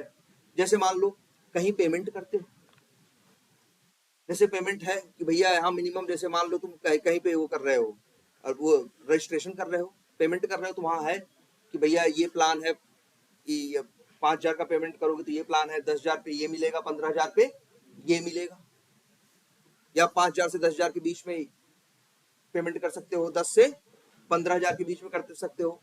तो तुम क्या करोगे? अब 5,000 से 10,000 के बीच पेमेंट कर सकते हैं, तो ऐसा नहीं है कि अरे 5,000 एक पे भी टेस्ट करेंगे, 5,000 दो पे भी, 5,000 दिन ना, 5,000 से 10,000 के बीच में कोई एक नंबर उठा लो, 6,847 उठा लिया, उसके ऊपर देख भैया इतने की पेमेंट हो रही है या नहीं, और ये चल रहा है, तो ये मान के चलते हैं सब कुछ 5,000 से लेके 10,000 के बीच में सब कुछ चल रहा है। आई बात समझ में? जैसे बहुत जगह होता है, कहीं डोनेशन के लिए होता है, तो वो लोग देते हैं कि भैया जिसको इस लिंक पे क्लिक करके आप 5,000 से 10,000 के बीच में आपको डोनेशन देनी है, तो इस लिंक पे क्लिक करके चले जाओ, 10 से 15,000 देनी है तो इस पे चले जाओ, 15 से 25 30 देनी है इस पे चले जाओ, 30 से ज्यादा देनी है तो इस पे चले जाओ। अब हर रेंज के बीच में कई नंबर्स है ना, लेकिन कई पे टेस्ट करने के बजाय किस पे किया जा रहा है? एक। बहुत जगह मिलेगा ये एग्जाम्पल, याद रख लो, बहुत जगह तुमको ये एग्जाम्पल मिलेगा। जैसे एक तुमको बता दिया टेक्स्ट बॉक्स वाला एग्जाम्पल, एक बता दिया फ्लिपकार्ट वाला एग्जाम्पल, एक बता दिया क्या एज वाला एग्जाम्पल, कोई भी एक एज सेलेक्ट कर ली या एक एज डाल दी। क्लियर है ये बात? यही तो बोलोगे इक्विवेलेंट पार्टीशनिंग। ठीक, उसके फेल्ड होने पे क्या होगा? क्या करें? अगर वो फेल्ड हो जाता है तब से? कौन सा? सर एक टेस्ट जो है सर फेल्ड अगर हो जा रहा है सर, जो मतलब एक ही टेस्ट कर रहे हैं उसमें सर, हाँ, अगर और वो फेल हो गया, तो सर क्या होगा सर? अगर वो फेल हो गया तो जानते हो नियम जनरली यही होगा कि तब किसी पे नहीं चल रहा होगा। ऐसा नहीं है वो 6,847 ले रहा होगा, नहीं ले रहा होगा, और 6,848 रुपए डाल दो तो वो ले रहा होगा, तब मेरे ख्याल से कोई नहीं चलेगा। रीजन देखो, ऐसा तो है नहीं, जो डेवलपर कोड, भाई डेवलपर चीज बना रहा है ना, कोड ही तो लिखता है, कोड तो तुम लोग भी लिख के देख लिए हो ना कैसे भाई कोड लिखते हैं, इफ कंडीशन लगाते हैं, फॉर लूप लगाते हैं नहीं। अब कोई डेवलपर ऐसे थोड़ी करेगा, 5,000 से 10,000 के बीच की पेमेंट की बात है, थोड़ी लगेगा वहां। अगर 6,847 में नहीं होगा तो कैसे नहीं होगा? अगर डेवलपर ये लिखेगा if payment double equal to क्या आ रहा हो 6,847, तब पेमेंट नहीं होना चाहिए, एरर मार देना चाहिए, तो ऐसा डेवलपर कोई लिखेगा? तो जनरली ये गलती होने का चांस नहीं रहेगा। अगर नहीं चल रहा होगा 6,847 तो 7,544 भी नहीं चल रहा होगा, 7,000 भी नहीं चल रहा होगा, 9,000 भी नहीं चल रहा होगा। देखो होने को कुछ भी होता है, डेवलपर कोई गुस्सा निकालना, कुंदक निकालना, कुछ 3-5 करके चला जाए वो अलग चीज है, लेकिन जनरली कोई ऐसे नहीं करेगा ना। क्लियर है ये बात? तो ये रेंज की बात करेगा हमेशा, याद, रेंज या फिर क्या क्लास। उस रेंज या उस क्लास में से के सभी डेटा पे टेस्टिंग करने के बजाय, सभी पे टेस्टिंग करने के बजाय उसके एक रिप्रेजेंटेटिव या उसमें से कोई एक नंबर निकाल के किसी एक पे टेस्टिंग कर लेने को ही क्या, इसी टेक्निक को क्या कहते हैं? Equivalent partitioning. और ये क्या है? Test case design technique. इसीलिए जब टेस्ट केस लिखेंगे तो एक कोई भी उठा लिख देंगे, लिख दिया जैसे 10 कैरेक्टर्स, 10 कैरेक्टर्स में, और नाम भी नहीं लिखा, ठीक है। अब अगली बार कोई बंदा आएगा तो अगली बार वो 10 पे उठाए या 12 13 कुछ भी क्या करेगा, ठीक है, या फर्स्ट नेम, इस तरह से एक टेस्ट केस हो गया, वो पूरा काम कर दिया। क्लियर है? समझ में आया? और अब देखो अब दूसरा एक होती है, बिल्कुल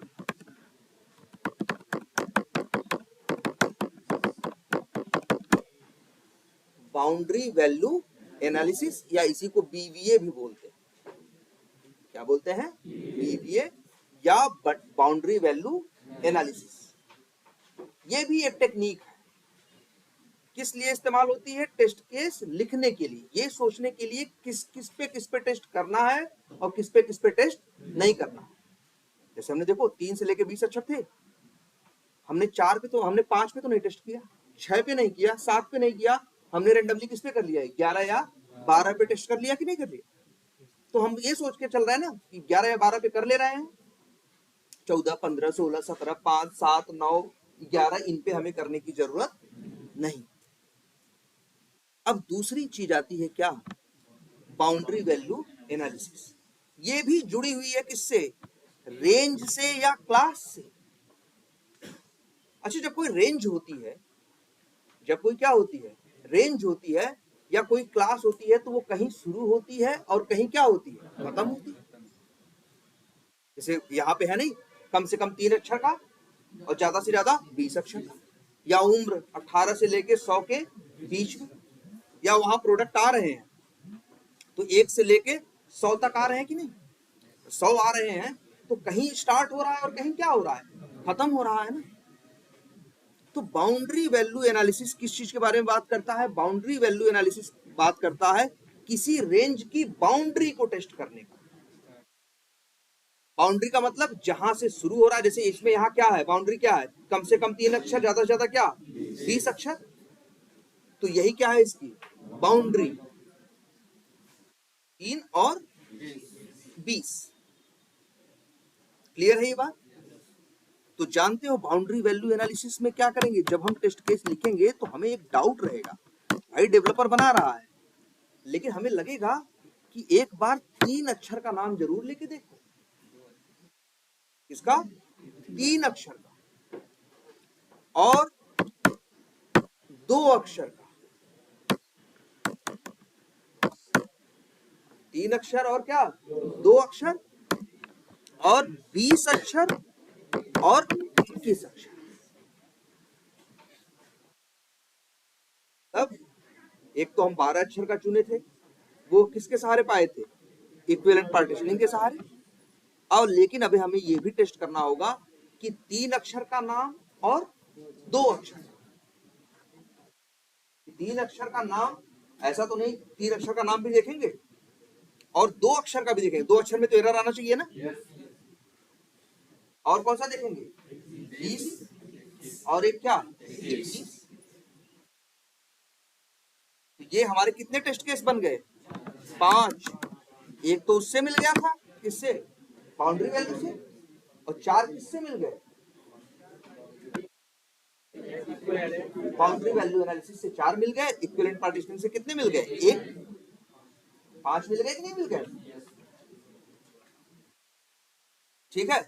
अब लेकिन सवाल उठता है, तुम्हारे दिमाग में एक बात आएगी कि जब सब 12 अक्षर पे चल रहा है तो 3 पे क्यों नहीं चलेगा, या 20 पे क्यों नहीं चलेगा, या 21 पे एरर क्यों नहीं देगा। देखो फिर ध्यान से समझो, फिर वही बात आ रही है साइकोलॉजी की, वर्क करने की। तुमने प्रोग्रामिंग देखी है ना, भाई डेवलपर इसको बनाया है तो कहीं कंडीशन डाला होगा ना, क्या कि कम से कम क्या 3 अक्षर का और ज्यादा से ज्यादा क्या होगा 20 अक्षर का, तभी तो गलत, ज्यादा डालते हो तो एरर मारता है, कम डालते हो तो एरर मारता है। 3 अक्षर पे जहां पे वो इफ करके कंडीशन डाला होगा तो वहां पे भाई हो सकता है गलती से 3 के बजाय 4 दबा दिया। या तुम लोग देखो लूप वूप लगाते हो कि नहीं लगाते हो, आई बराबर 0 करते हो कि नहीं, और लूप में कई बार तुम लोग से होता है, शुरू गलती होती है ना कि 0 नहीं 1 से करेगी, स्टार्ट करेगी 0 से, ये गलतियां डेवलपर से हो जाती। देखो अक्सर लूप में गलती तुम्हारे साथ होती होगी कि कोई एक लूप चला, लूप देखा है सबने ना यहाँ पे, जब एक फॉर लूप लगाते हो तो फॉर लूप जैसे मान लो 1 से लेके 100 तक चल रहा है, तो जो दिक्कत होती होगी या तो शुरू में आती होगी या तो अंतिम में, बीच में नहीं आती होगी। जिन्होंने ड्राइवर डॉट फाइंड एलिमेंट्स वाला सिनेरियो देखा है, ड्राइवर डॉट फाइंड एलिमेंट्स वाला सिनेरियो देखा है कि नहीं, जिसमें एक लिस्ट क्या मिलता है, एक लिस्ट वेब एलिमेंट मिलता है या एक एरे होता है, एरे में से देखो निकालो एरर आती है अक्सर, कई बार एरे में कौन सी एरर आती है, array index out of bound अक्सर कब आती है, वही होता है कि आइटम 100 है, मतलब अंतिम में ही आती है। हमने लूप लगाने में आई की वैल्यू जो जहां से शुरू किया जहां किया वही अक्सर गलती होती है। वजह से हम लोग यूज करते हैं किसका, बाउंड्री वैल्यू एनालिसिस का। या इन्हीं को कई बार लोग एक नाम और देते हैं, कॉर्नर केसेस, या एक और नाम देते हैं, ना एंड टू एंड नहीं भाई, एज। एज मतलब किनारा। जैसे कोई मकान है तो यहां सही है तो यहां भी सही ही होगा, ध्यान देगा आदमी, देता है कहां, इस कोने और उस कोने, वही बाउंड्री है ना। स्टार्ट यहां हो रहा है और एंड यहां हो रहा है, ध्यान वहां ज्यादा देता है। इसी को क्या बोलते हैं, एज केसेस भी बोलते हैं, कॉर्नर केसेस भी बोलते हैं। और ये क्या मतलब वही है, ये किसके थ्रू लिखते हैं एज केसेस या कॉर्नर केसेस, यही बाउंड्री वैल्यू एनालिसिस ही हमें बताता है। और तुमको हमने वजह बताई कि अक्सर गलती क्यों होती है, लूप सूप लगाते हैं, कंडीशन लगाते हैं कभी, और वेरिएबल यूज करते हैं। हैं, तुम्हें देखा है वेरिएबल में i plus plus i plus 1 ऐसा 3 5 करते हैं कि नहीं? कई बार इधर उधर जरा सा हो जाता है, तो जो चीज काम करनी चाहिए थी 3 से 3 पे नहीं काम कर रही, या 3 पे करनी चाहिए थी 2 पे नहीं करनी चाहिए थी, डेवलपर ने जो कोड लिखा उसमें गलती हो गई, 2 पे भी काम कर रही है। इसीलिए हम लोग ये ध्यान देते हैं कि जो, लेकिन हाँ अब 2 पे कर रही है तो वैसा नहीं, हम 1 या 20 पे, हम 20 पे भी टेस्ट करेंगे और 21 पे भी। अब हम ऐसा नहीं है कि 27 पे भी करेंगे, 35 पे भी करेंगे। अरे जब 21 पे नहीं काम कर रहा है तो 27 35 पे एरर, भाई एरर दे रहा है तो 27 और 35 पे भी एरर देगा। ये बात समझ में आई? अच्छा, ये तो बाउंड्री वैल्यू। कई बार क्या होता है, बहुत से लोग बाउंड्री वैल्यू एनालिसिस करते हैं तो एक बाउंड्री के दोनों तरफ करते हैं। जैसे हमने क्या बताया, 3 से लेके 20 तक था तो 3 पे टेस्ट कर रहे हैं, और किस पे, 2 पे, 20 पे और 21 पे। बहुत से लोग ऐसे भी करते हैं, 4 पे भी करते हैं, और इधर भी क्या करते हैं, 19 पे। कि मतलब जो जहां शुरू हो रहा है उसका खत्म हो रहा है, उससे एक पहले एक बाद में, एक पहले और एक बाद में। जो लोग ये तरीका अपनाते हैं उनको 6 टेस्ट केस यहां से मिल जाते हैं, और एक टेस्ट केस कहां से मिल जाता है, यहां से। क्लियर है ये बात? ये क्या है आपका बाउंड्री वैल्यू एनालिसिस, ठीक है। और दूसरा एक क्या बताया आपको हमने, इक्विवेलेंट पार्टीशन, ठीक है। तो ये 2 टेक्निक्स का हम यूज करते हैं। देखो वैसे सोचते तो शायद इतने टेस्ट केस ना सोचते। अब तुम्हें एक टेक्निक पता है, टेक्निक फॉलो करोगे, 7 टेस्ट केस तुरंत सोचने की नहीं सोचनी। इनर आउटर दोनों बाउंड्री देख रहे हो ना, तो 7 हो गए। अगर सिर्फ आउटर बाउंड्री देखते, बाउंड्री और आउटर बाउंड्री, तो कितने बनते, 5। टेक्निक थी तो तुम्हें सोचने की जरूरत नहीं पड़ी, 5 फट से निकाल ली, है ना। और फालतू चीज नहीं टेस्ट कर रहे, है ना। तो ये बात समझ में आई? तो ये 2 टेक्निक्स यूज होती है किसके लिए, टेस्ट केस डिजाइन में। अच्छा, एक और टेक्निक भी यूज होती है, डिसीजन टेबल ना, डिसीजन टेबल टेक्निक या डिसीजन टेबल टेस्टिंग टेक्निक या टेक्निक बोलो उसे।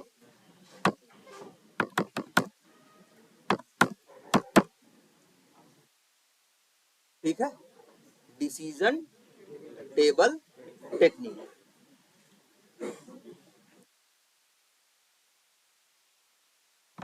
अब जैसे ये डिसीजन टेबल टेक्निक क्या है, डिसीजन टेबल टेक्निक का इस्तेमाल ये इसलिए होता है जिससे कि कोई चीज छूटे न टेस्टिंग करने। जैसे तुमको दिखाते हैं, मान लो तुम इसी एप्लीकेशन में हो, मान लो तुम किसकी टेस्टिंग कर रहे हो, लॉगिन की। किसकी टेस्टिंग कर रहे हो, लॉगिन की। अब अच्छा, लॉगिन में तुम्हारे पास क्या है, क्या देखते हैं, यूजर नेम। ये देखो ये टेक्निक कैसे काम करती है, जैसे हमें देखना है भाई। अच्छा वैसे देखो, यूजर नेम और पासवर्ड है भाई, देखो क्या होना चाहिए, सही भाई। रिक्वायरमेंट में क्या लिखा है पहले पढ़ लो, सही यूजर नेम पे लॉगिन होना चाहिए, और सही यूजर नेम पासवर्ड पे, गलत यूजर नेम पासवर्ड पे क्या होना चाहिए, एरर आना चाहिए। ठीक है, अब देखते हैं जरा यहां। अब यूजर नेम अगर हम डालें क्या, राइट, और पासवर्ड डालें क्या, मान लो ना राइट।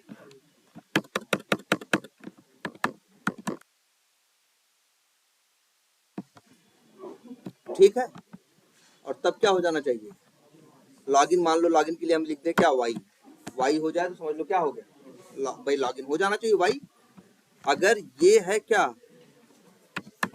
राइट, और ये क्या है, रॉन्ग, तो लॉगिन होना चाहिए, नहीं होना चाहिए। मान लो लिख दे यस, क्या लिख दे रहे हैं क्या, एन। ऐसे ही अब लेकिन देखो क्या ये सही है, देखो भाई पहले ध्यान से देखो सब लोग।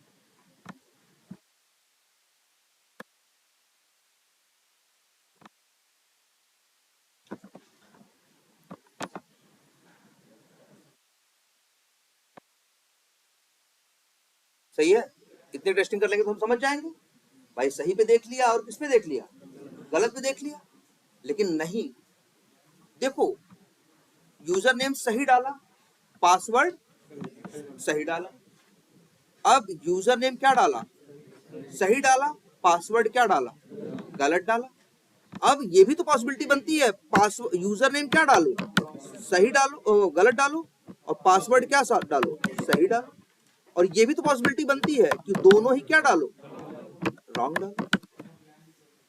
और क्या होना चाहिए, इसमें भी लॉगिन नहीं होना चाहिए, इसमें भी लॉगिन नहीं होना चाहिए। ऐसे इसको एक और तरीके से समझते हैं, जैसे मान लो एक एप्लीकेशन पे हम रजिस्ट्रेशन कर रहे हैं, क्या करने गए हैं, रजिस्ट्रेशन। रजिस्ट्रेशन में वो हमसे मांगता है क्या, फर्स्ट नेम, लास्ट नेम। मान लो फर्स्ट नेम जैसे मांगता है क्या, फर्स्ट नेम, लास्ट नेम और city, first name, last name, city, mobile number, ठीक है, कंट्री, ईमेल आईडी, 6-7 चीज हमसे वो मांगता है और सातों चीज कहता है कि आपको सही डालनी है, तभी आपका रजिस्ट्रेशन होगा। अब क्वेश्चन, अब इसके ऊपर हमें करना है, कैसे करें बताओ, चलो बता दे रहे हैं। जैसे क्या क्या है, मान लो यूजर नेम है, चलो हाँ यूजर नेम भी हमको चुनना है, और क्या डालना है, फर्स्ट नेम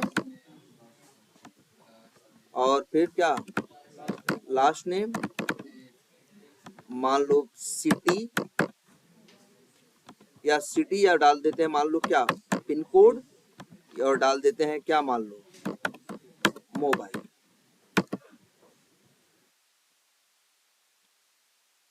बोलो, मान लो ये 5 चीज डालनी है, यूजर नेम डालना है और क्या डालना है, पासवर्ड डालना है, फर्स्ट नेम डालना है, लास्ट नेम डालना है, पिन कोड डालना है और मोबाइल नंबर, 6 चीज हमें डालनी है, ठीक है। तो अब इसकी टेस्टिंग कैसे करें, एक तो एक टेस्टिंग का अप्रोच ये बनता है कि 6 की 6 चीज क्या डाल दो, सही सही, और रजिस्ट्रेशन हो गया। बनता है कि नहीं बनता। अब लेकिन जरा ध्यान से समझना, अब गलत डालो तो रजिस्ट्रेशन नहीं होना चाहिए। तो एक तो तरीका, तो 6 की 6 चीज गलत डाल दें, चलो एक चीज कोई गलत डाल दें, 5 चीज क्या डाल दें, सही डाल दें, तो होना चाहिए लॉगिन कि नहीं, नहीं वो रजिस्ट्रेशन होना चाहिए, नहीं वो एरर दे देना चाहिए कि भैया तुम्हारा फर्स्ट नेम सही नहीं है। जैसे फर्स्ट नेम उसने बोला है कि कम से कम 4 अक्षर 3 अक्षर का हो, तुमने कितने अक्षर का डाला, 2 अक्षर का।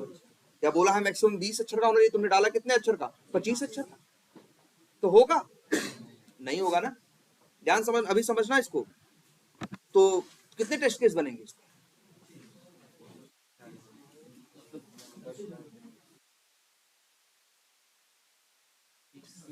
देखो देखो ध्यान से, ऐसे ऐसे देखोगे तो कितने बनेंगे। देखो तरीका एक ये है कि सब पहले क्या डाल दो, मान लो हम आर वर्ड ले रहे हैं, किसके लिए, सही के लिए हम क्या ले रहे हैं, आर, राइट मतलब अपॉन लिखे राइट पूरा आर, तो ये सारे क्या डाले हैं, सही डालें, और मान लो यहाँ हम लिख दे रहे हैं इसका रिजल्ट तब क्या हो जाना चाहिए, रजिस्ट्रेशन हो जाना चाहिए, मतलब क्या, वाई। लेकिन अब दूसरा तरीका क्या है, यूजर नेम हम डालें क्या, रॉन्ग, और बाकी सब डालें क्या, सही। दूसरा एक अक्षर बनता है कि हम इसको डालें राइट, इसको डालें रॉन्ग, और बाकी डालें सब क्या, सही। भाई इसमें भी क्या होना चाहिए, एन वही एरर मैसेज आना चाहिए, रजिस्ट्रेशन नहीं होना चाहिए। फिर ऐसे क्या करेंगे, मतलब इसको भी सही डालेंगे, इसको भी सही डालेंगे, और इसको क्या डालेंगे, गलत डालेंगे, और इनको भी क्या डालेंगे, सही। यही क्या है, यही टेक्निक सिर्फ क्या है, डिसीजन टेबल टेक्निक। जैसे कहीं कोई काम करने में 10 चीजें चाहिए, तो भाई 10 चीजें सही डालोगे तो चलेगा। तो तुम्हारा तरीका ये है कि पहले क्या करो, 10 सही डाल लो, पहले क्या कर लो, 10 सही डाल के तब देखो हो रहा है कि नहीं, फिर एक गलत डालो बाकी सही डालो, फिर दूसरा गलत डालो बाकी सही डालो, फिर तीसरा गलत डालो बाकी सही डालो, और फिर देखो कि होना नहीं चाहिए। यही है डिसीजन टेबल टेक्निक। इससे क्या होता है, सबकी टेस्टिंग हो गई कि नहीं हो गई भाई। अब ये कर लिया, अब कोई बंदा जब कस्टमर यूज करेगा तो क्या करेगा, या तो सारा सही डालेगा या तो कुछ एक क्या डाल देगा गलत, और उसको एरर आनी चाहिए तो एरर आएगी, क्योंकि टेस्टर ने पहले ही ये चीज टेस्ट कर ली है। और टेस्टर ने अगर टेस्ट की होती, एरर नहीं आई होती, तब मान लो ऐसा हो गया होता, फर्स्ट नेम गलत डाला है, बाकी सब सही डाला है, फिर भी क्या हो जाए, अगर लॉगिन हो जाए तो यही तो क्या है, डिफेक्ट है। वो डिफेक्ट टेस्टर बताएगा, डेवलपर क्या करेगा, फिक्स करेगा, फिर टेस्ट करेगा, फिर इसके बाद वो कस्टमर के पास जाएगी, तो वो गलती जो टेस्टर ने पहले ही, अगर पहले ही पकड़ ली तो पहले ही वो गलती क्या कर दी जाएगी, सुधार दी जाएगी। दिक्कत तो तभी होती है ना जब टेस्टर गलती नहीं पकड़ पाता, वो क्या कर देता है, चीजों को छोड़ देता है। आई बात समझ में। डिसीजन टेबल टेक्निक बड़ी आसान है, कुछ ज्यादा नहीं फोकस करती, बस इतना कहती है कि एक चीज गलत डालो, बाकी अच्छा कभी ये मत करना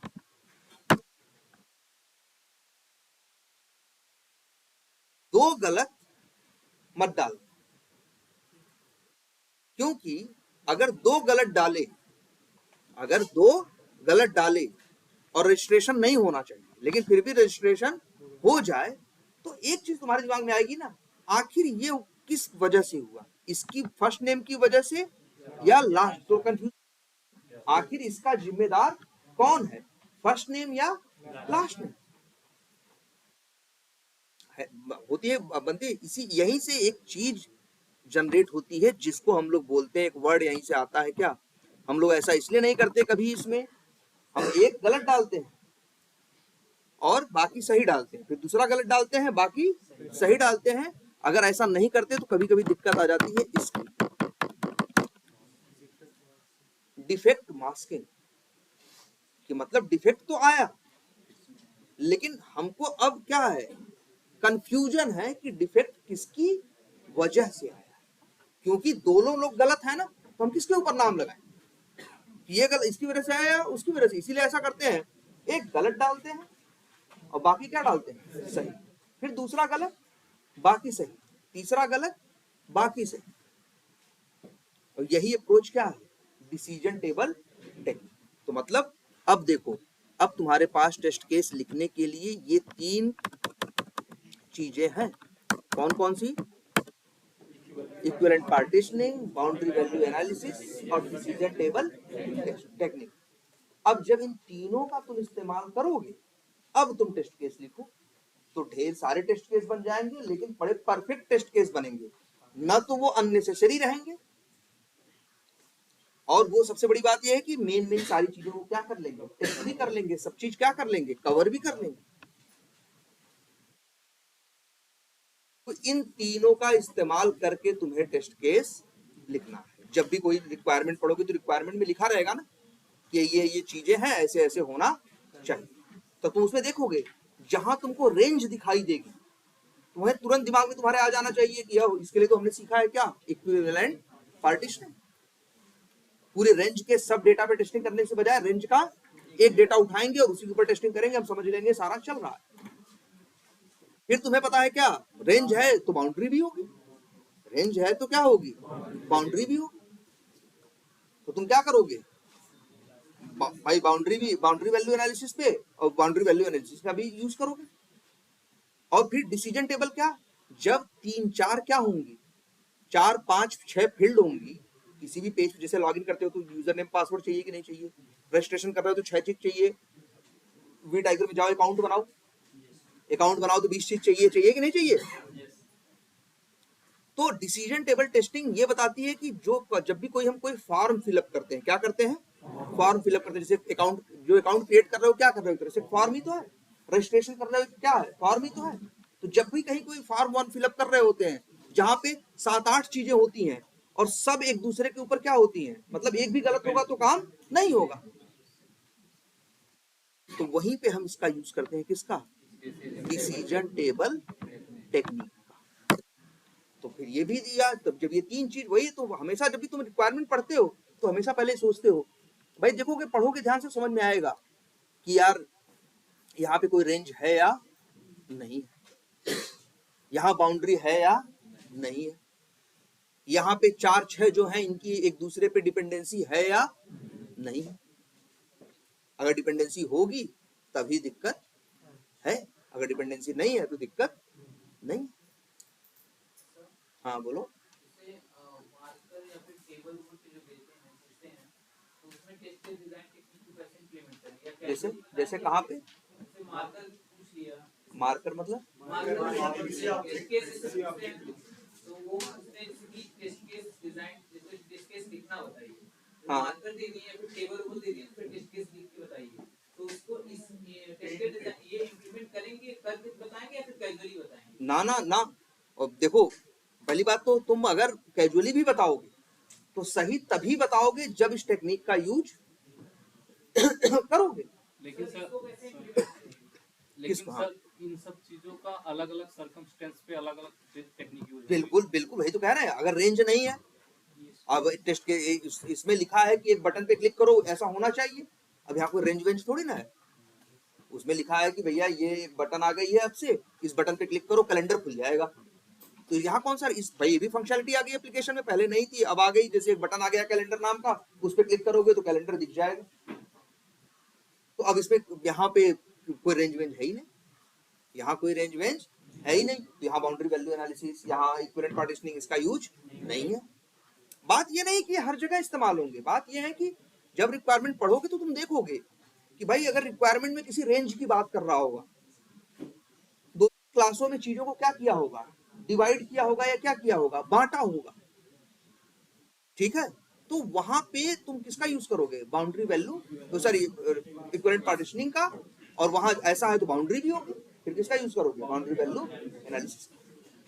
अब जैसे कह रहे हैं 1 से लेके 100 प्रोडक्ट आ रहे हैं फ्लिपकार्ट पे, तो एक रैंडम बीच का कोई उठा लोगे, एक कौन सा उठा लोगे, पहला उठा लोगे, और एक कौन सा उठा लोगे, आखिरी उठा लो। 3 पे कर लिया, तुमने समझ लिया कि बाकी सब भी प्रोडक्ट सही चल रहे हैं। आई बात समझ में। और डिसीजन टेबल तो यह है कि जहां कई फील्ड हो और कई फील्ड मिलके कोई काम कर रही हो, तो वहां टेस्ट ये करना कि हर चीज जब सही है तो क्या होगा, एक गलत है सब सही है तो क्या, जिससे ये पता चल जाए कि अगर कोई भी गलत होता है तो उसकी वजह से जो मैसेज एरर आना चाहिए वो एरर आ रहा है या नहीं। ऐसा तो नहीं कि वो चीज गलत है फिर भी वो क्या कर दे रहा है, पास करके उसको आगे निकल जा रहा है। जहाँ पे सेट ऑफ कंडीशन, बिल्कुल, जब भी कुछ सेट ऑफ कंडीशन होगी या जब कोई रेंज होगी तो ये इस्तेमाल होगा। तो हर एक सिचुएशन हो, हर एक सिचुएशन के हिसाब से, ये तो तुमको बस जैसे टेक्निक सिखाई गई है। अब वो किसी सिचुएशन में कोई टेक्निक फिट बैठेगी और किसी सिचुएशन में कोई टेक्निक फिट बैठेगी, ठीक है। अच्छा 3 हो गए ना, और एक और भी है, स्टेट ट्रांजिशन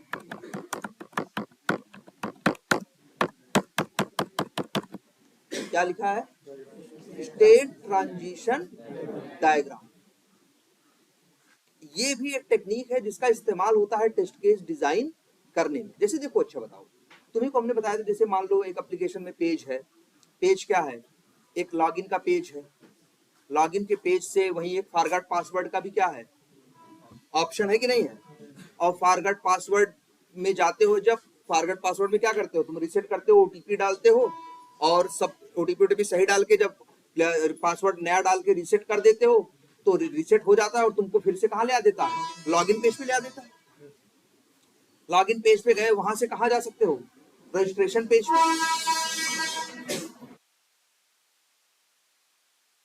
या फिर रजिस्ट्रेशन पेज पे चले गए। रजिस्ट्रेशन पेज से कहाँ पे जा सकते हो, अक्सर देखोगे रजिस्ट्रेशन पेज पे भी लॉगिन का लिंक रहेगा कि अगर कोई गलती से रजिस्ट्रेशन पहुंच गया है तो वहां से कहा, अगर वो ऑलरेडी रजिस्टर्ड है दोबारा थोड़ी नहीं करेगा। तो हर जगह एक पेज से दूसरी जगह जा सकते हैं कि नहीं जा सकते। तो स्टेट ट्रांजिशन डायग्राम ये कहता है, सिंपल देखो, ये किस लिए बनाया गया, इसमें क्या होता है, ये टेक्निक क्यों यूज करते हैं, हम ये देखते हैं कि क्या क्या स्टेट का मतलब, जैसे लॉगिन पेज एक स्टेट है, सही यूजर नेम पासवर्ड डाल दिया जाए, लॉगिन बटन पे क्लिक कर दिया जाए तो कहां पहुंच जाते हैं, अगले पेज पे, वो एक अलग स्टेट है, ठीक है। या गलत यूजर नेम गलत पासवर्ड डालें तो उसी पेज पे रहें और मैसेज आ जाए, ये भी क्या है, एक स्टेट है, अलग स्टेट है। या फिर वहां से फॉरगेट पासवर्ड पे क्लिक करें तो उस पर पहुंच जाए। तो इसमें ये करते हैं, जानते हो क्या, जिस फंक्शनैलिटी के बारे में रिक्वायरमेंट आई रहती है तो हम सोचते हैं कि इस फंक्शनैलिटी के सहारे या इस ये जब फंक्शनैलिटी हम टेस्ट करेंगे तो कहां कहां हम जा सकते हैं। बंदा जानते हो क्या करता है, एक पेपर लेता है, एक पेन लेता है, जो टेस्ट केस लिख रहा होता है वो क्या करेगा, एक पेपर लेगा, एक पेन लेगा और ऐसे बना लेगा, यहां से यहां भी जा सकते हैं, तीर बना के यहां भी जा सकते हैं, यहां ऐसे ऐसे। जब ऐसे चित्र सा बना लेगा तो उसे समझ खुल जाएगा दिमाग में, यहां से यहां, अब कुछ छूटेगा नहीं। ऐसा नहीं कि बंदा ऐसे ही ऐसे टेस्ट केस नहीं लिख पाता, बंदा हो सकता है टेस्ट केस ऐसे भी लिखता, लेकिन एक चांस था कि कोई किसी चीज के बारे में क्या हो गया, वो सोचा नहीं। अब एक चित्र सा बना लेगा, एक सिंपल सा एक पेपर उठाएगा, पेज उठाएगा, यहां से एरो बना देगा, यहां जा सकते हैं, यहां से गलत हुआ तो एरो पीछे बना देगा, फिर से वापस आ जाएंगे, फिर यहां से यहां चले जाएंगे, फिर यहां से यहां चला जाएंगे। अब ये जब 5 चीजें देखेगा कॉपी के पेपर पे, अब टेस्ट केस लिखेगा तो कोई स्टेट उससे छूटेगी नहीं। इसीलिए नाम क्या है, स्टेट ट्रांजिशन डायग्राम। देखो इससे भी लिखना क्या है, चित्र नहीं बनाना है, लिखना क्या है, ऐसे टेस्ट केस ही लिखना, ऐसी क्या है टेस्ट केस। लेकिन क्या क्या संभावनाएं हो सकती हैं वो सारी कवर मेरे टेस्ट केस में हो। जब ये स्टेट ट्रांजिशन डायग्राम का भी यूज करोगे तो तुमसे कोई चीज मिस नहीं होगी। नहीं ऐसा हो सकता है कि तुम कुछ भूल गए कि यहाँ के बाद यहाँ भी इस पेज पे भी जा सकते थे, लेकिन तुम इस बारे में क्या किए, सोचे ही नहीं। तो चित्र बना लोगे तो यहाँ से यहाँ भी जा सकते हैं, यहाँ भी, यहाँ भी, यहाँ भी और यहाँ भी। तो अब ये रहेगा, अभी तुम्हारे लिए टेस्ट केस लिखना क्या हो जाएगा, आसान हो जाएगा। कोई सिनेरियो तुम्हारे लिए या कोई फंक्शनैलिटी तुम्हारे लिए मिस नहीं। याद रखना ये क्या है, टेस्ट केस जब लिख रहे थे, टेस्ट केस कब लिख रहे हो, 5 तारीख को। जैसे पहले नहीं था कि 5 तारीख को लिख रहे हो, चला कब रहे हो, बाद 9 तारीख को या 12 तारीख को, तो 5 तारीख हो, उस दिन इन चारों चीजों का इस्तेमाल किया तुमने, इनका इस्तेमाल करके टेस्ट केस लिखा, जिससे कि कोई चीज छूटे ना। अब जब चीज बन के आई तो सब तो पहले लिख के बैठे हो, सारे एंगल से पहले ही जो कॉर्नर वाले केसेस थे वो भी कवर कर लिए तुमने, इक्विवेलेंट पार्टीशनिंग वाले जो जहां पॉसिबिलिटी थी तुमने वो भी कवर कर ली, डिसीजन जो एक दूसरे के ऊपर डिपेंडेंसी थी, डिसीजन टेबल टेस्टिंग थी, वो भी तो टेक्निक थी, वो भी तुमने सब यूज करके लिखा था। और कौन कौन से पेज पे कहाँ कौन कौन सी स्टेट में या किस किस परिस्थिति या स्थिति में जा सकता है, स्टेट का मतलब क्या है, स्थिति या परिस्थिति, कि किस पेज पे किस स्थिति में जा सकता है, वो सारी स्थितियों के बारे में भी तुमने सोचा था। तो जब ऐसे इन चारों को सोच के टेस्ट केस लिखोगे तो कुछ छूटेगा ही नहीं।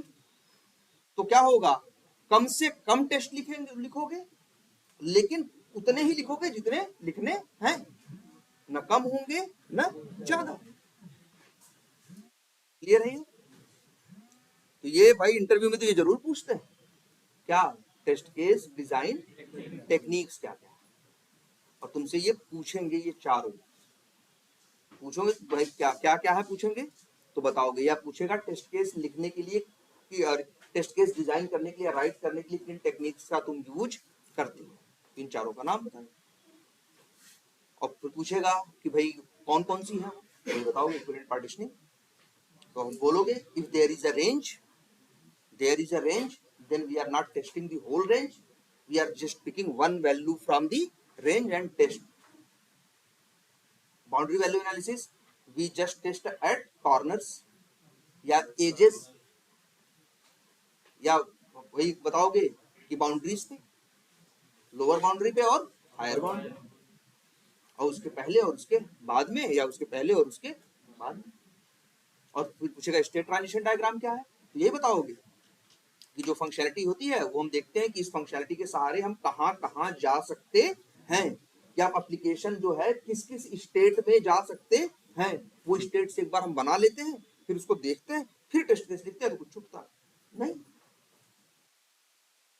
इनका यूज टेस्टिंग में नहीं है, इनका यूज टेस्ट केस लिखने। अब जब टेस्ट केस लिख गए तो कोई पढ़ेगा और क्या करेगा, टेस्ट करेगा। ठीक है?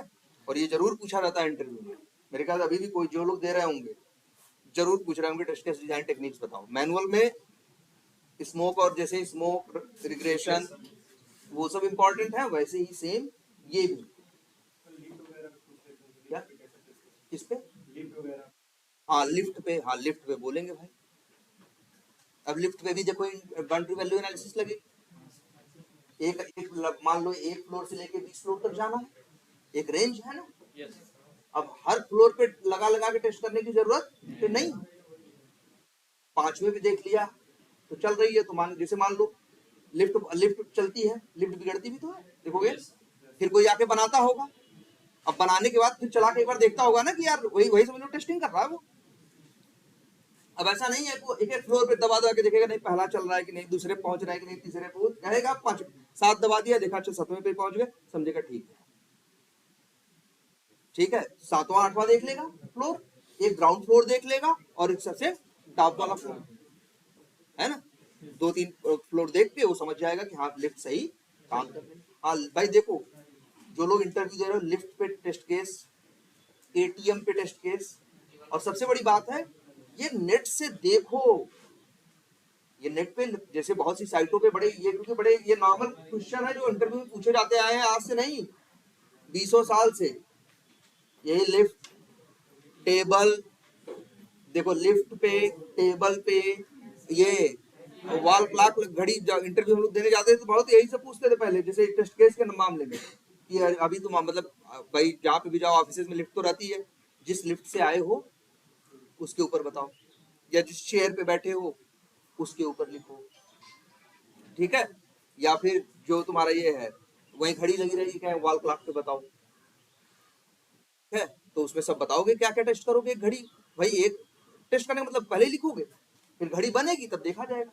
जैसे क्या कि भाई सेकंड की सुई छोटी होनी चाहिए, बड़ी होनी चाहिए, है ना, मिनट की उससे छोटी होनी चाहिए, आवर्स की वैसे होनी चाहिए, मतलब इस तरह से करके बहुत होंगे ना। अब हम थोड़ी मतलब ये तुम नेट पे देखो, लेकिन ये सब याद रख लो। और एक एटीएम पे, एक किस पे, एटीएम पे। ये इंटरव्यू में देखो वहां 15-20 जहां पे भी तो तुम देखोगे आंसर नेट पे, वहां 15-20 वो दिए होंगे उन्होंने केसेस पॉइंट्स, उसमें से 10 अगर तुमको देख डालोगे, देखने का यही फायदा होगा कि अगली बार 8-10 तुम्हें क्या रहेंगे, याद रहेंगे। जैसे लिफ्ट में बहुत है, जैसे इमरजेंसी बटन है प्रेस करो तो वो होनी चाहिए, वेंटिलेशन का ऑप्शन होना चाहिए, मतलब ऐसा नहीं लिफ्ट में गए तो दम घुट जाए। हाँ, क्या होना चाहिए, एयर का वेंटिलेशन होना चाहिए। जैसे लिफ्ट में रूल होता है कि ऊपर से अगर नीचे आ रही है, जैसे ऊपर से अगर नीचे आ रही है, मान लो 5वें फ्लोर पे है, नीचे की तरफ चल रही है, कोई 7वें फ्लोर पे दबा दिया तो ऊपर नहीं भागेगी। उसका नियम होता है पहले तो कहाँ जाएगी, नीचे ही नीचे जाएगी, फिर वहां से फिर 7वें वाले के पास जाना होगा तो जाएगी। नहीं तो बीच में कोई फंसा हुआ है, वो सोचा नीचे जाए, कोई इसको और ऊपर खींच ले रहा है बार बार, इसलिए इसको इस तरह से। तो ये सारी जो केसेस है 15-20 केस मिल जाएंगे। वेट का जैसे रहता है, क्या वेट का भी रहता है, ये टेस्ट केस में आएगा। ऐसा नहीं हाथ पैर भाई वैसे होता है, उसमें सेंसर्स होते हैं लिफ्ट में, हाथ लेके जाओ तो अपने आप क्या होता है, खुल जाता है। ऐसा नहीं हाथ लेके वो बंद हो जाए, ये सारी चीजें तो ये सब देखते हैं। कोई हाथ पैर डाल के देखा या सामान डाल के देखा तो उसे बंद नहीं होना चाहिए, ठीक है। बीच जब लिफ्ट है एक फ्लोर से दूसरे फ्लोर के बीच में, तब उसका गेट नहीं खुलना चाहिए। गेट तभी खुले जब किसी फ्लोर पे वो पहुंचे, ऐसा नहीं बीच में गेट खुल जाए, है। तो इस तरह से करके कई इसमें क्या है, क्या टेस्ट केसेस बनेंगे और इंटरव्यू में पूछते हैं भाई ये तो देख ही डालो कुछ चीजें। इससे ये रहेगा जब देखे रहोगे ना उस समय तुमको 10-12 चीजें 10 सिनेरियो वहां पे याद आ जाए। अदरवाइज तुमसे कोई कहेगा अचानक सोचने को, तुमसे कोई कह देगा पेंसिल के ऊपर बताओ तो तुम नहीं सोच पाओगे, तो बच्चे पेंसिल भी बहुत बनेगी। भैया हाथ में ग्रिप क्या होनी चाहिए, सही होनी चाहिए, लकड़ी उसकी सही होनी चाहिए, शार्पनर लगाएं तो प्रॉपर छिलनी चाहिए, लिखें तो लिखनी चाहिए, टूटनी नहीं चाहिए, उसकी कलर सही होना चाहिए। जिस पेपर हम 4-6 तरह के पेपर के साथ उसको टेस्ट करके देखेंगे, रफ पेपर हो तो उस पर भी चलना चाहिए, कोई वैसा पेपर हो तो उस पर भी चलना चाहिए, है ना। बहुत चीज ना, बहुत ऑप्शन रहेंगे उसके भी देखने, ठीक है। तो जैसे पेंसिल पे, पेन पे, लिफ्ट पे, एटीएम पे, ये 4-6 तो ऐसे हैं जो बड़े क्या हैं, हाँ कॉमन है, जो पूछते हैं इंटरव्यू में, ठीक है। चलो इतना ही रखते हैं, हाँ बोलो। टेस्ट केस डिजाइन टेक्निक समझ में आया ना। यूज केस जैसे देखो अब तो बहुत लोग कम लिख रहे हैं, पहले लिखते थे अक्सर कौन, बीए। यूज केस का मतलब जानते हो क्या, कि वो मतलब वो भी जैसे जब रिक्वायरमेंट लिखते थे ना, तो वो ये भी लिखते थे कि मतलब आखिर कस्टमर इसको यूज कैसे करेगा। भाई रिक्वायरमेंट किस लिए बनाई जा रही है, कि भाई भाई भाई जैसे रिक्वायरमेंट है ये बनना चाहिए। यूज केस का मतलब ये बताएगा कि कस्टमर कैसे इसको यूज करेगा, तो उसके क्या लिखे जाएंगे, स्टेप। वही क्या था, यूज केस था, अक्सर बीए लिखा करता था पहले। ठीक है, अब तो जल्दी नहीं मिलता। क्या करना, ना ना ना ना ना ना ना, वो तो हो गया तुम्हारा क्या, मैनुअल हो गया। वो तो उसका क्या हो गया, मैनुअल हो गया। यूज केस नहीं हुआ। यूज केस का मतलब वो जानते हो, पहले ऐसा होता था कि जैसे ये रिक्वायरमेंट लिखा है ना, ये रिक्वायरमेंट लिखी है ना, तो कई बीए रहते थे रिक्वायरमेंट भी लिखते थे और साथ में यूज केस भी लिखते थे। इस तरह से यूजर के पॉइंट ऑफ व्यू, कि कस्टमर के पॉइंट ऑफ व्यू से कस्टमर कैसे इस्तेमाल करेगा, तो वो सारी चीजें वो क्या करते थे, लिख दिया करते थे कि कस्टमर ऐसे करेगा, फिर ये करेगा, फिर ये करेगा, तभी ऐसा होना चाहिए। मतलब कस्टमर कह रहा है कि ऐसा होना चाहिए, मतलब ये चीज को चाहिए, तो कस्टमर कैसे इस्तेमाल करेंगे ये भी लिख देते थे। जब ये लिख देते थे तो हमारे लिए टेस्ट केस डिजाइन करना क्या हो जाता था, आसान, क्योंकि हमें यूजर का पर्सपेक्टिव भी क्या होता था, मिल जाता था। डेवलपर के लिए डेवलप करना भी क्या हो जाता था, आसान हो जाता था। लेकिन तुम लोग जान रहे हो ना, आजकल इसीलिए क्या चल रही है, यूजर स्टोरी। मतलब यूजर के पॉइंट ऑफ व्यू से ही स्टोरी, मतलब वही है ना, पहले रिक्वायरमेंट भी लिखते थे लोग और यूज केस भी बनाते थे, और आजकल एक ही चीज चल रही है, क्या, यूजर स्टोरी। यूजर स्टोरी और देखो सिनेरियो, देखो सिनेरियो तो एक कॉमन वर्ड है। अच्छा, यूजर स्टोरी लिखेगा या यूजर सिनेरियो, तो यूजर सिनेरियो का भी क्या मतलब हुआ, कि जो स्टोरी है, जो चीज, जो रिक्वायरमेंट है, उसके ऊपर क्या क्या पॉसिबल क्या है, सिनेरियोस है। थोड़ा सा क्या रहेगा उसी स्टोरी को और डिटेल में उसके पॉसिबल सिनेरियोस जो हैं उसको भी लिख देगा। तो उसका फायदा किसको मिलेगा, उसको फायदा मिलेगा किसको, टेस्टर्स को और डेवलपर्स को। ठीक है, वैसे ये चार चीज समझ में आएगी नहीं, सबसे पहले इंपॉर्टेंट ये चार चीजें हैं, याद रखना।